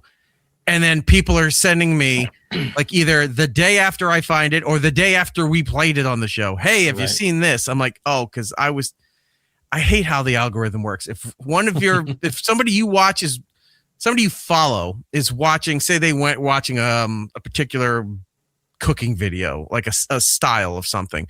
Right. All of a sudden that shit comes into your feed because your friend, they think is your friend, the person that you're watching over there. Yeah, it's Alton Brown. He's not my friend, but I understand he's watching all this cooking stuff. I don't need it all over here, but that's how it shares everything. So this is another one here that I know you're aware of, but the audience might. Do you know the song of Mr. Jambo? It came across and I saw it probably that morning. And then when Rob posted it, I was like, oh, so it got to Rob too. So yes, it's definitely something to be seen. Okay, we're gonna check this out. And I gotta tell you, it reminds me of like a Monty Python sketch or something. Even though he's trying to be, remember when Paul Simon came out with Graceland? And he was doing all that weird African stuff for like diamonds on the soles of her shoes, and he would have the African choirs and stuff with him.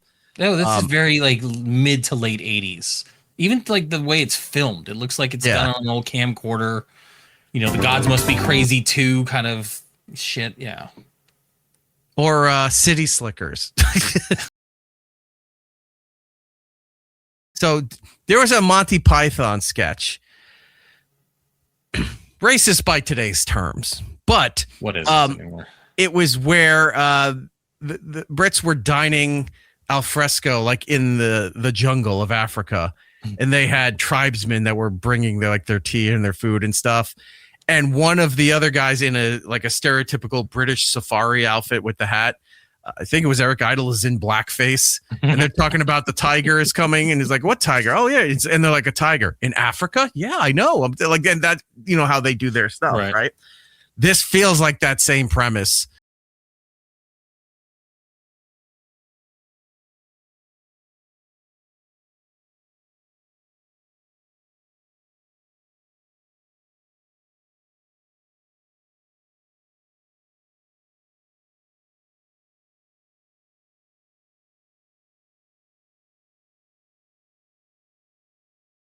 You cut off the subtitles. I didn't. Oh, there's no subtitles on this. So basically, okay, so I'll set this up for people. I didn't. This is the link from the video. Yeah, so he's singing, "Hey there, Mr. Jumbo." He's asking, what are you doing all day? What do you do? And the African part is in his language, but the subtitles are, "I don't understand a word you're saying to me. Please leave me alone. I'm trying to read my newspaper." Like something to that effect. Oh, that's such a bummer because that's the joke. That makes the joke funny. All right, hold on a second. Let me see if I can find it because that's the link I had for it. Hold on. Yeah, so it's just like he's like, "Hey there, Mr. Jumbo." Like, "Tell me about this," and the guy's like, "I don't understand a word you're saying to me, man." Like it's that's why it's funny. Yeah, this one doesn't have the subtitles. Oh, that's a bummer. Yeah, this one doesn't have it either. "Hey there, Mr. Jumbo." And this is off their official thing. Interesting. Do you think that somebody else put out a version where it was dubbed like that? I don't know. I'm looking myself to see.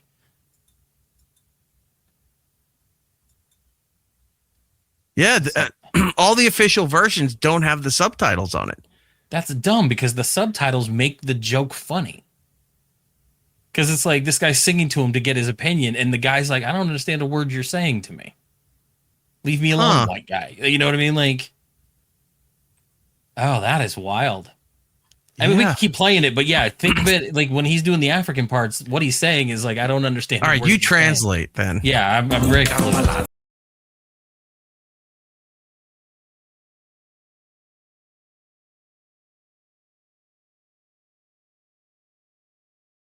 I love that. That Right. line's very clever. He's pretty It's like, good. I don't know what he said, but I'm just going to determine what I think he said. Yeah, I'm just gonna assume.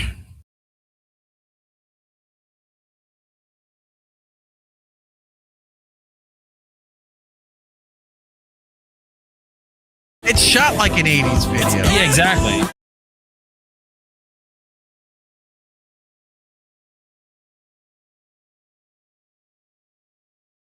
The jacket and jeans combo. Wearing the Mets hat like Billy Crystal. Uh-huh.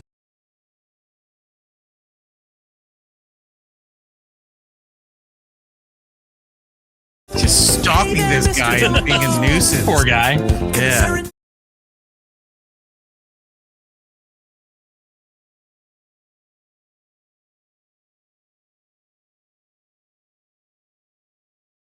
Stop yelling at me. I still couldn't speak his language. Hold on, let's see. Let's see. When he was saying there, he was like, let's see, call this guy gay. He was working on a truck and He goes, I don't speak English. Do you have a translator? Stop yelling at me. That's why this is hilarious. Like, it's funny because of the way he's doing this. Yeah.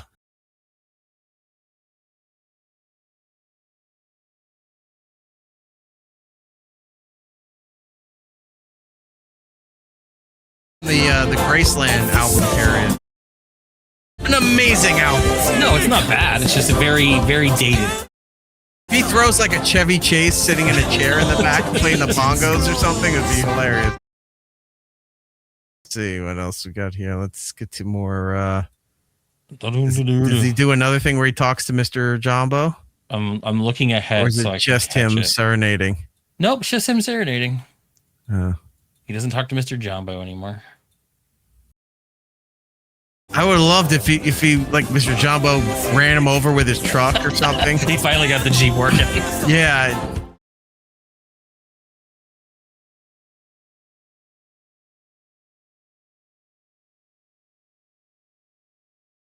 You know this is probably shot out by you. Yeah, I was gonna say this is, you know. Or that eastern part of California that is kind of desert like everywhere else. Yeah. Yeah. That's so funny.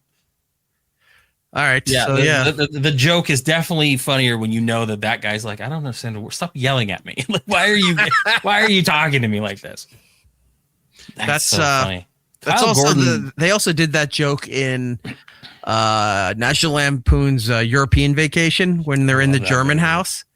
I love that movie. When the little kid was like doing stuff, it looked like he was Hitler because he had the little mustache on. Oh, that's really good. Speaking of music, so we were talking last week. We were doing some stuff. You had told me that we were flagged for a certain video. Subdivisions earlier said something I flagged just so I could bring it up when we talked about this. He says, if you play that fucking hot dog song, I'm warning you, I'll call Verizon and tell them to move to cut your net. Yeah. What happened with the hot dog song? Well, if you're not familiar with the hot dog song, this is what we were gratuitously playing last week on the show. Why do hot dogs come in a pack of 12 when I can only fit 10 up my arse? I've tried and tried, it never goes well, always 2 left over. Oh, what a farce! Yeah. I almost texted you that same night, just going. I love that all the time. Oh, what a farce! If you're blue and you don't know where to go to. Wait. Is that Buster Poindexter? Where fashion sits, put on the roots. Like that? But see, it's funny because I always do it like, put on the Ritz! It's like I always do the Young Frankenstein version. Or Grandpa Simpson. That's true. Ritz! I had Ritz! No, I don't know where they are, and I'm cold and scared of those teenagers. And there's wolves out. Yeah. So we're getting flagged for that. Why? Because somebody, it's an AI generated song and whatever, but everybody now. We didn't really get into this. I might have to bring this to the show. There's an ongoing thing with the music industry and the recording industry and radio and stuff where the streaming services are just blowing out millions of streams because people are just doing all this AI generated stuff. Right. And boosting the streams through like bots and everything so that they can make money. And, they'll show up like number 4 on a list out of nowhere or what have you. And they'll go, well, this thing had over 650,000 streams today. And it's somebody's AI song, but they paid for bots to do all of that shit. So they're trimming all this stuff down. I know YouTube's blowing out a lot of that AI shit too. Someone got sued for that. So this guy did that. He made 10 songs, put it through there, got it through the algorithm, and was making millions of dollars on AI generated music that the system put through. Right. So I think somewhere in Florida they sued him and he owes $8 million. He got found guilty of it. And I don't what rule did he violate? He used the service. You guys put it up. No one vetted it on your side. And he followed. I don't understand why he got in trouble. And it was some kind of thing of it was fraud. He came with some kind of fraud law. But it is one, it's fraud, but two, it's also they've been digging into seeing that they've been using these bot farms to boost the numbers, to boost everything. Because if you boost the numbers to get the spins up, you get your fraction of a cent or something per stream or what have you. But you get money off of that, and then because it's boosting the song and making the money, the algorithm notices it. Gotcha. And goes, oh, this is something that the kids are into, so let's throw that out into the lexicon. And you're now manipulating the algorithm unnaturally, I guess, for lack of a better term. So they've been layering these cases up because you can't just go after them for one thing and have it stick. But if you have a mounting case of saying they did this and they use this AI service, which is questionable right now that it's stealing its skills sets from professional music and YouTube videos and all that, because that's a whole thing too. Yeah. About they found out that what's the big one? Sonos got hacked. Mm-hmm. The AI, if you're not familiar, it's the big AI music generating software, and they kept saying no, they were doing it ethically. They were buying songs and training their AI systems for that. They got hacked by Anonymous. And all the stuff revealed that they didn't. They were just stealing everything off of YouTube and piping it into their system to create everything, which you're not allowed to do. So we're going to see within the next year or so all these laws coming out about what you can. And if this was just musicians doing stuff and they were cracking out, I'd be pissed. But with the AI stuff, I'm not upset at all because it's not like you're making music. They used to have those programs. I mean, I'm going to date myself, like Cakewalk back in the 90s. But oh my God, yeah. Other programs where I can write music and everything. I can't play an instrument. But if you wrote the song and did it, it'll play the instruments for you, right? That's what producers do for hip hop songs and all kinds of songs and stuff. So that's a way of doing it. But when you just say, here are the prompts. I want a song that sounds like this band with this kind of chorus. Here's the structure.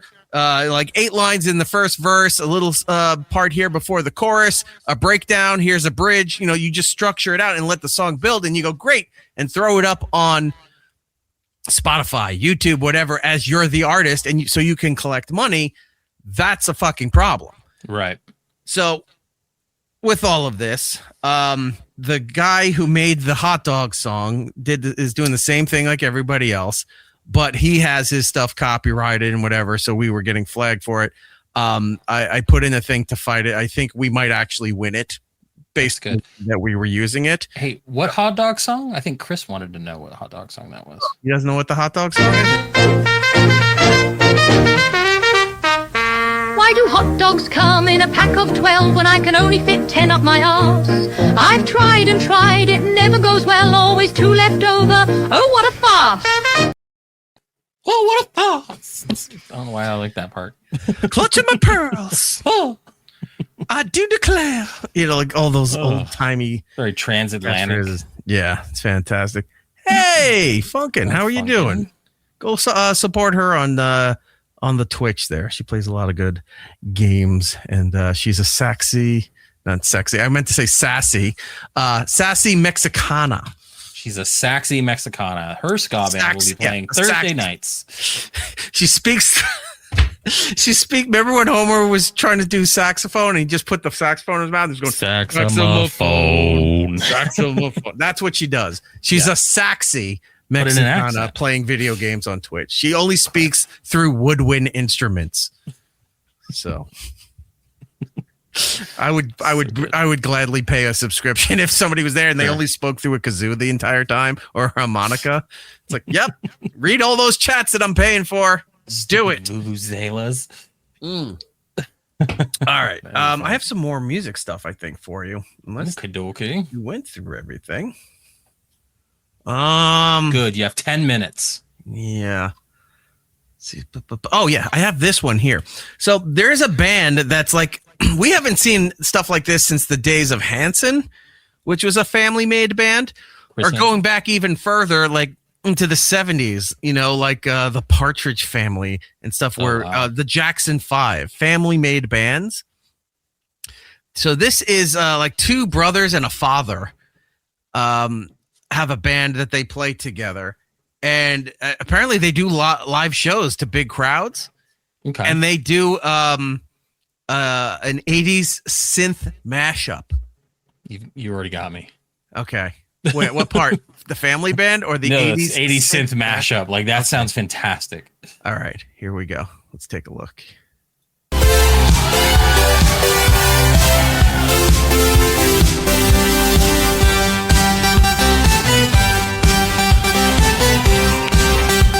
Another banger. The best. Axel F. Can't top that.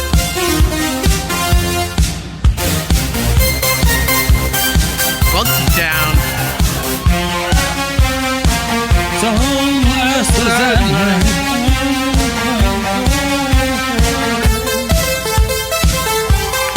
Point of no return. Girls just want to have fun.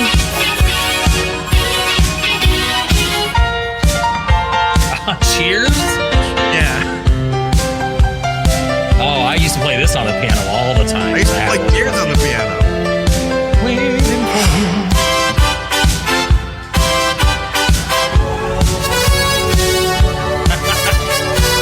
The final countdown. Oh, love it.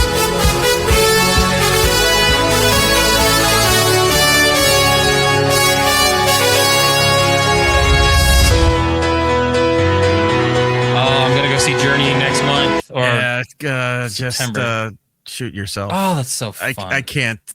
I can't sit there and listen to Journey. I know everyone loves it. I can't do it. I tried. I'm going. I can't wait. All right. That's awesome. That is so that's cool. Fantastic, right? So this brings up a question now. The top 8 synth song out there, right? Some would even say Van Halen's Jump, right? I mean, that's a good, yeah. That. But I'm saying for the top synth song of the 80s. You can even throw in Eurythmics' Sweet Dreams. Yeah, Sweet Dreams is up there. Anything? Is it? I mean, anything Depeche Mode, really. Right. I mean, well, they did When yeah. I'm with you, baby. I just can't get it. It's a great enough. song. So I'm going to say these are the top 2. Which are they equal, or is there one better than the other for an 80s synth? Is it Axel F, or is it Foreigner's Final Countdown? Did you say it was Foreigner? I thought it was Europe.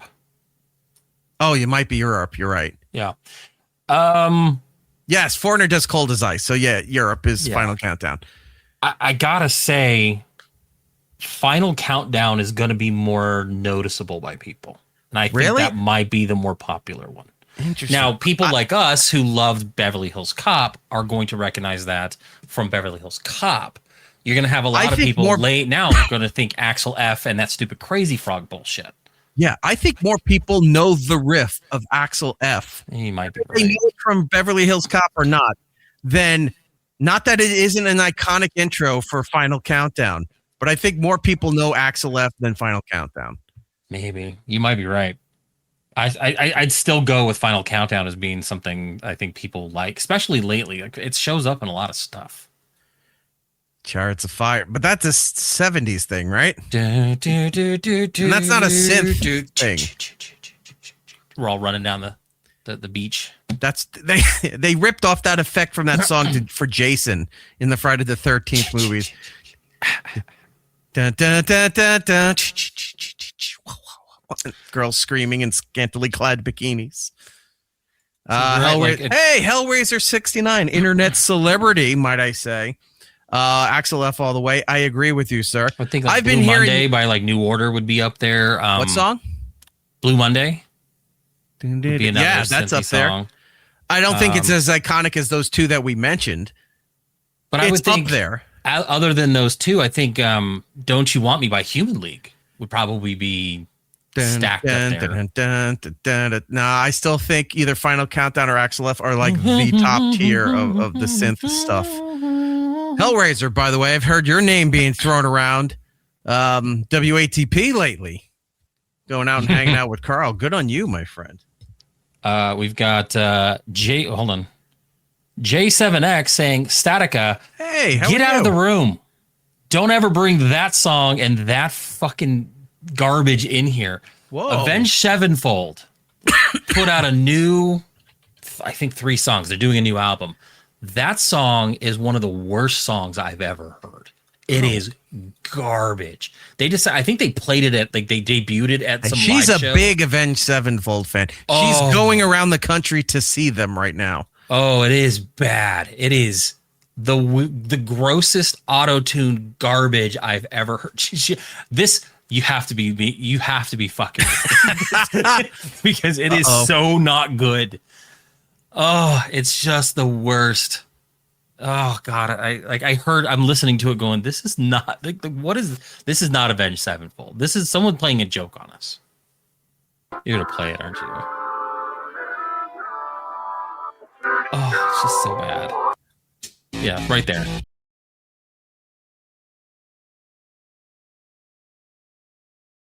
No, sounds like when you just got your first Sega Genesis and this is the main end screen for a fight game. Yeah.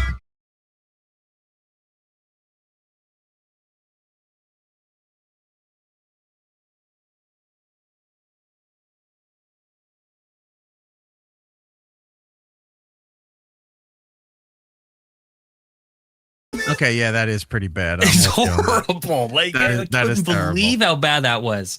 I'm fine with every bit of other stuff that they've put out. That I couldn't believe I heard that.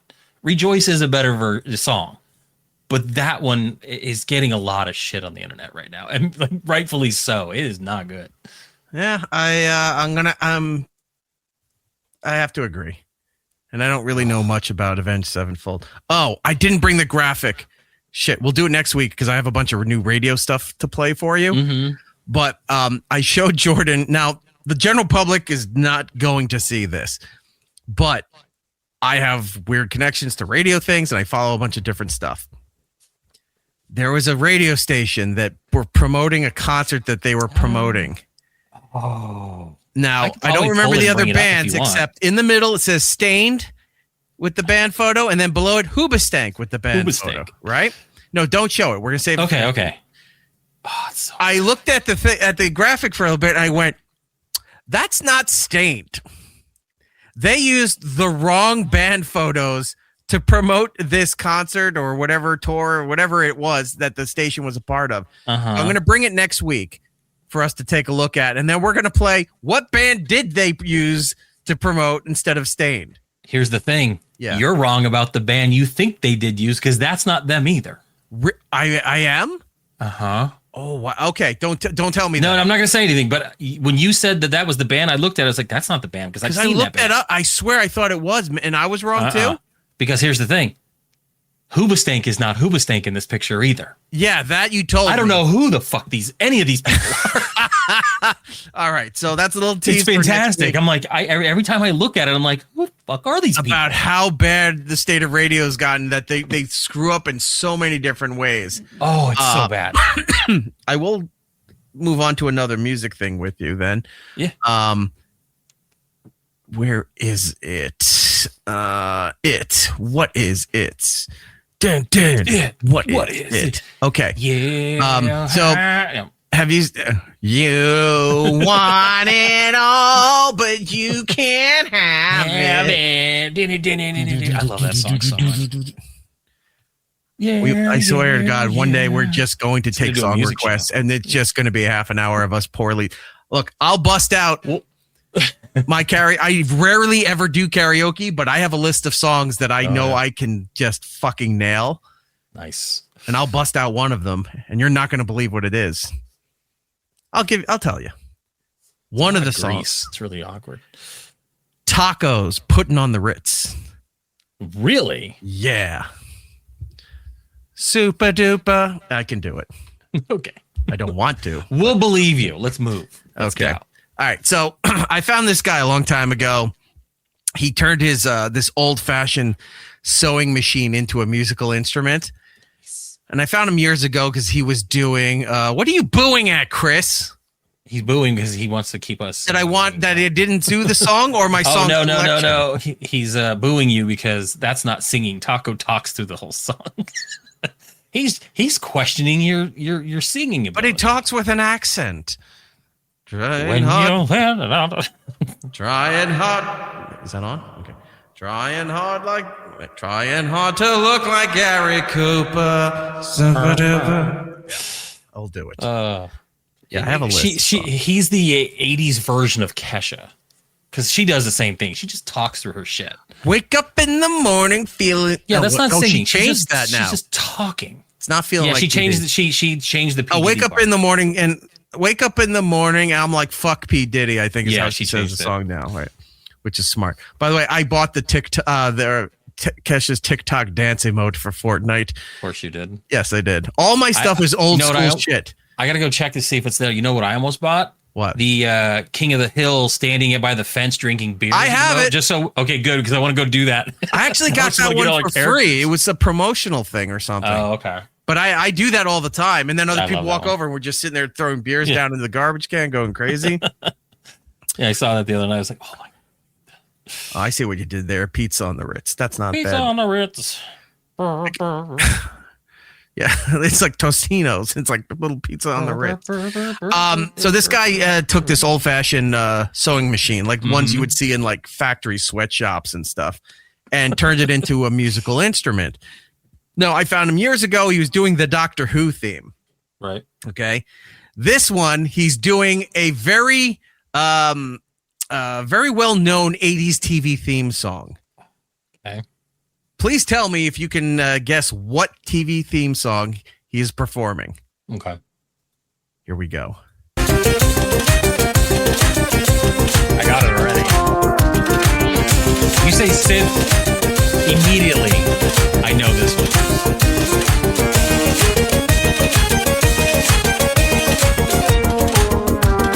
He took a sewing machine and a hurdy-gurdy. Yeah, it looks like a hurdy-gurdy. Isn't that amazing? That's fucking Airwolf, man. I loved that show. Of course I don't even know why. Everybody in the chat, look at that. I heard that. I was like, that's amazing. Jan Michael Vincent. Mm-hmm. Ernest Borgnine. It's a terrible lineup, but I love it. It was Knight Rider, but in a helicopter. Yeah, it was a helicopter Knight Rider. Yeah. I don't know by today's standards, it's not even like a really cool looking helicopter. It was just an all blacked out, like one of those helicopters that like rich people take, in New York to go from one building to the next. Like it's just like there was nothing super special about it, but it was cool. Was Airwolf or Knight Rider first? Oh, that's a good question. All right, Airwolf was January 22nd, 1984. Knight Rider. I think it's the same time. And Knight Rider came out 1982. So Knight Rider was first. Wow. Okay. 2 years. Awesome. Hello, Michael. It's like, hi, William Daniels. Hi, Principal McFeely, or whatever his name was from Boy Meets World. Hi, Mr. Feeney. Feeney, that's what it was. Yeah. Wait, where's McFeely? Oh, that's Mr. Rogers. Yeah. That was the mailman in Mr. Rogers. Remember when shows would get so like they yeah, I know, right? Wow. They couldn't figure out like how to advance a storyline, so it was like very soap opera-ish, and they would get like the evil version of Michael Knight. Mm-hmm. It was like, oh, this guy just has a mustache. because he would just have a bad mustache on. Yeah, or it was just something. like villain mustache. I was like, oh, that's evil Michael Knight. But he's wearing even tighter pants than regular Yeah. Michael Knight, and you're like, oh, he's the bad guy. Same he's leather wearing jacket. the black jacket. Yeah. I would do just a full breakdown of like 80s shows that I used to watch. Like, Hawaii Five-0. Well, that was 70s. I might actually go back. You remember we were talking again Magnum last PI night. is what I'm thinking of. I used to watch Magnum PI all the time. That's exactly what I was going to tell I you. love the episode where like the bird went to go attack like something and then it flew off into the air and then TC's helicopter fucking chopped it up. I'm like, what am I watching? This is nuts. We were talking about how the Twitter algorithm and keeps showing us clips of movies and shows. Like, yeah, I want to watch that too. We'll get into some of that in segment 2 if we want. But this wasn't from the algorithm. But I was thinking about I was trying to figure out how we can start doing the Love Boat review show. Yes, that we want to do. But I was thinking about. I was like, I think I want to go back and watch Magnum PI as well. I'm all for it. I never it was a show that I caught every now and then, but never watched full of. Magnum Same with PI Love Boat. Greater than Miami Vice. I'm going to say I never liked Miami Vice. I never liked Miami Vice. Miami Vice was a hotbed of just people's cameos. Same with Love Boat, but I just never got into it. I was more of an A-Team, Knight Rider, Airwolf. Like I was all about those kinds of shows. Miami Vice. I don't know what was never into sexier. the gritty stuff. Like, the women with the spaghetti strap bikinis on Magnum PI, or him wearing the nut hugger, thigh high shorts. They were like short white shorts and a fucking Hawaiian shirt. It was something for everybody. You're Chippin from Chippendale. It was something for everybody in that. All right, I have a few more videos we want to go through, and then we're going to go to segment 2. Mm-hmm. Let me just finish loading the last one here. So I have some video game stuff, and then I have another creator I found online that she's making some really fucked up videos that I just found dark and hysterical. So what do you want to do first, video game or the creator? Let's do video games. Video games? Okay. There's one account I found where the guy goes through and all he does is videos of is he instigates the NPC characters. Well, and that's redundant. The NPCs and instigates one of them, runs over to others and has them try to attack him, but attacks the other NPCs. Nice. And then mayhem happens. It's almost like, when the Simpsons would say, oh no, that's going to cause a problem. And then it just jump cuts to the city on fire, cars flipped over. Like it's such an extreme reaction to something so simple. That's what happens in this. And all he does is he just pits the NPCs against each other and just stands there and watches the world burn. So let's take a look at the first one right here. All right, so he's got the flare gun, which does really nothing, right?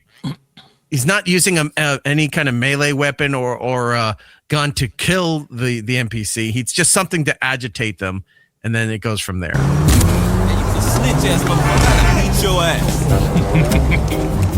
So he's running away, and there just happen to be cops nearby. Sure. With a talking, tank. so he hides behind the cops. Shit, even anal gets boring after a while. Ain't that the Winds up trying to. He punches that's the cop funny. trying to get to you, right?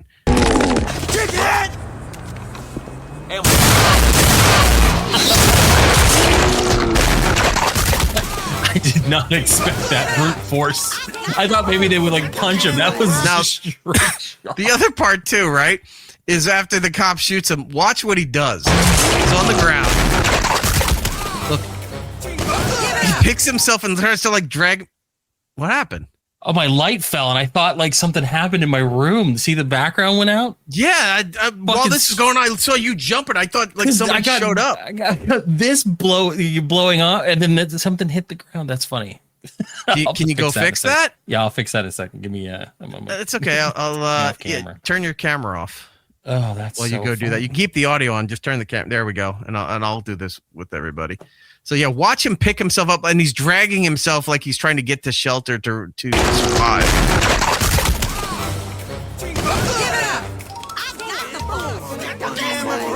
That guy's dead. Now, because the cops started something, all the other NPCs come running off the street because they're just programmed to fight for some reason.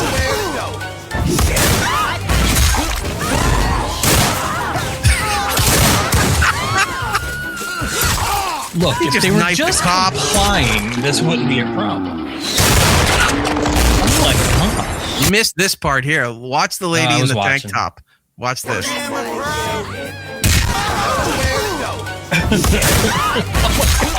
She goes straight for a curb stop. Shotgun right to the back.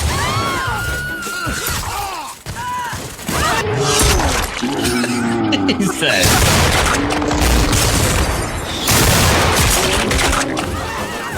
That's excessive.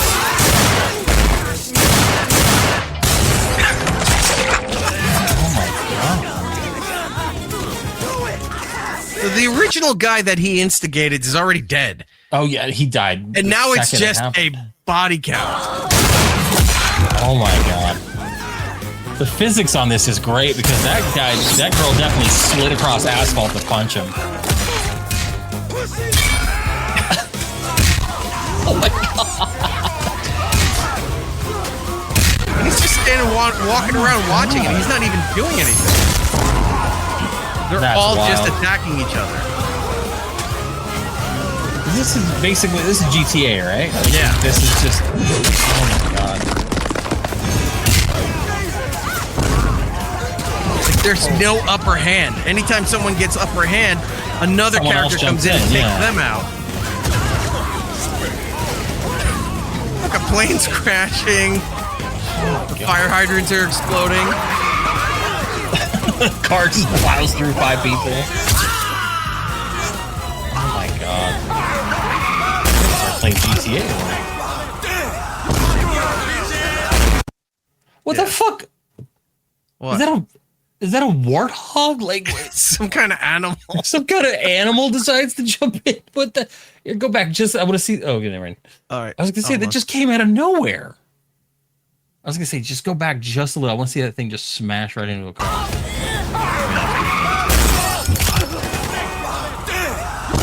Truck, everything's chilling, and then just out of nowhere, just rams right into the tire. Holy shit, that's funny. So I did not expect to see that wild animal just come barreling into, like, everyone's getting involved. In case you needed another example, here you go. All he did was throw a baseball at the guy's car. Very harmless. Oh yeah, so let's you like to dance? Fine, let's dance. Total kid. Oh, there's a whole group of people.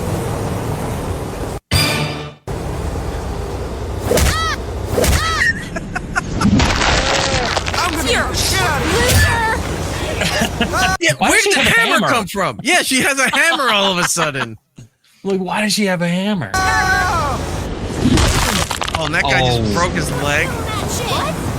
Oh, you loser. He's still mad at you or character, but then they're all beating the shit out of him. Jesus! And now the fat lady just hit you with the hammer. No, shit.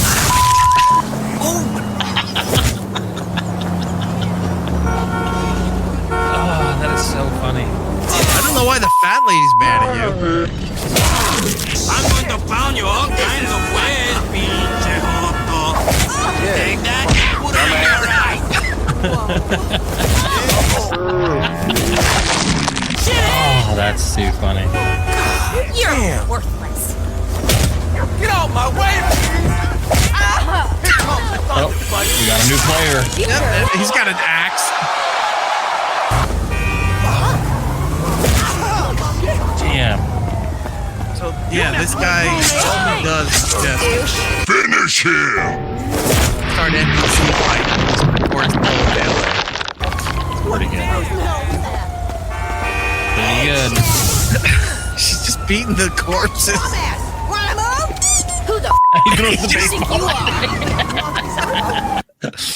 I like the fight was ending, so he just instigation. threw the baseball at her to get her going again.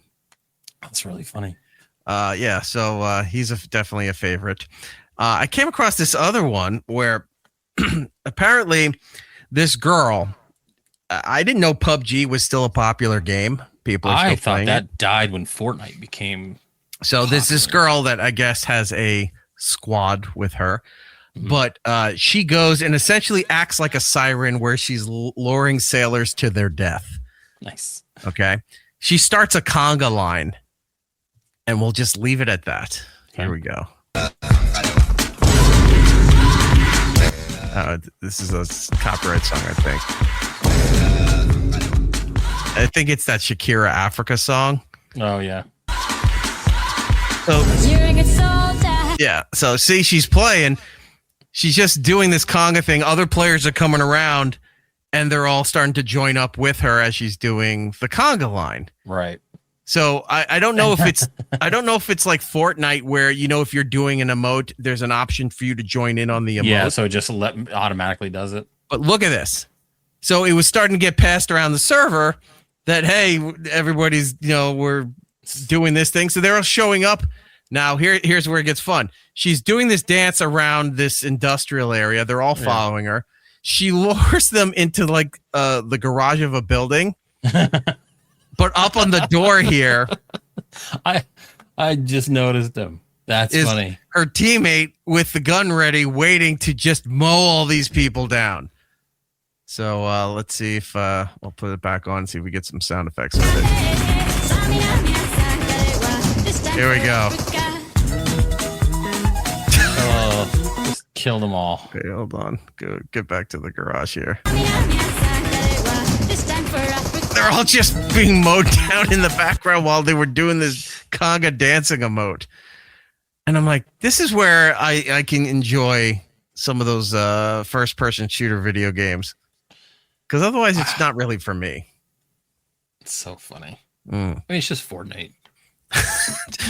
PUBG sure has changed a lot. Yeah, right? Really. Maybe I need to get back in there. Besides, I didn't know they had outfits like that. That's like a Fortnite kind of thing. So unless it was when that came out, like I think I started playing PUBG before Fortnite, and then Fortnite became the hot shit, and it was like, oh shit, I guess you killed PUBG. Oh, that's funny. Any luck? We'll end segment 1 here with this girl's videos. Her name's Alano Cho, and she does a lot of weird kind of videos that you don't think they're weird at first, but then they always take a weird left turn, and they just get kind of fucked up. So let's try this one here. Why is that not? Here we go. And a man to carry me. Excuse me. Yeah. Can you carry me across the street? Why do you want me to carry you across the street? I don't know. You look like strong, and I just don't want to walk. You don't want to walk? Yeah. I mean, I've never been asked to do that before. I mean, yeah, I guess I could take you to the light. Yeah. Do you want me to take you to the light? Okay, at least. I think I could do that. I think I can handle it. Okay. Do you want me to just pick you up right now? Mm-hmm. Right now. You're down? Okay. Yeah, I'm down. All right. Let's go. Let's yeah, go. scream. Yay! Oh wow! So all right. Cool. Hey. You at all? You're not that heavy. Yeah, I'm just like 400 pounds of muscle. What does this smell like?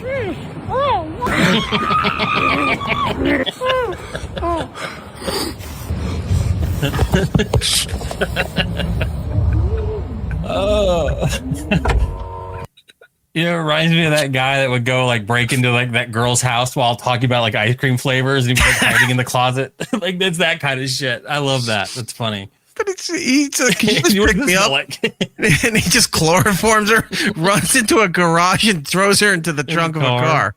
Oh, that was good. I didn't see that one coming. Okay, there's one. Here's another.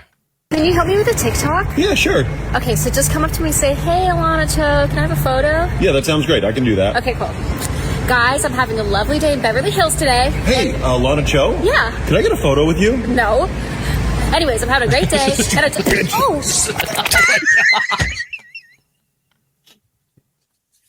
It's pretty good. It is still just as fucking funny as when I found it. She sells it really well. Play it again. Yeah, I was just gonna say we need to watch it again. All right, serious composure. Yeah. And scene. Excuse me, can you help me with a TikTok? Yeah, sure. Okay, so just come up to me and say, hey, Alano Cho, can I have a photo? Yeah, that sounds great. I can do that. Okay, cool. Guys, I'm having a lovely day in Beverly Hills today. Hey, Alano Cho? Yeah. Can I get a photo with you? No. Anyways, I'm having a great day. Oh! I don't know why I didn't hear the stupid bitch part the first time, but that's fucking hilarious. I saw the punch and I started laughing. I missed him saying, "You stupid bitch."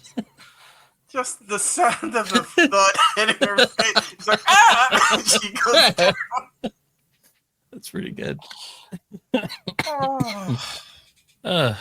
Yeah, that's pretty good. Yeah, she's good. We have to try to get her on the show. I have the last video from her. All right, so this is described as, I guess, seeing yourself and seeing your future at the same time. Ooh. So let's take a look.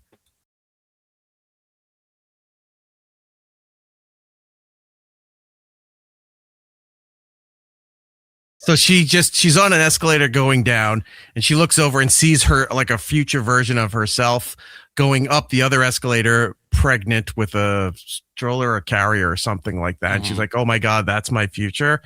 You ever see that thing when they've done that before? So she takes it to a new level here. So.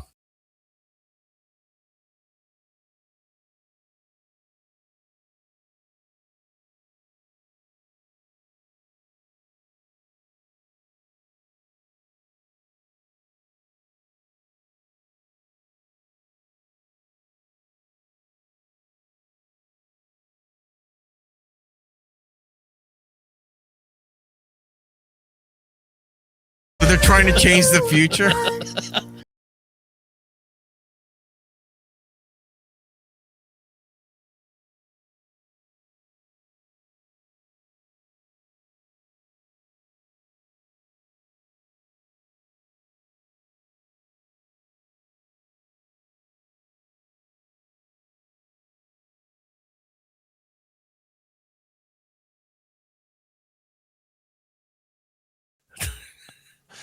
That one's funny, but it goes too long. I think they just do too like the other ones were short, quick little hits, literally in one case, and it was just perfect timing. Oh, you mean this one? Can you help me with a TikTok? Yeah, sure. Okay, so just come up to me and say, hey, Alano Cho, can I have a photo? Yeah, that sounds great. I can do that. Okay, cool. Guys, I'm having a lovely day in Beverly Hills today. Hey, Alano Cho? Yeah. Can I get a photo with you? No. Anyways, I'm having a great day. Oh!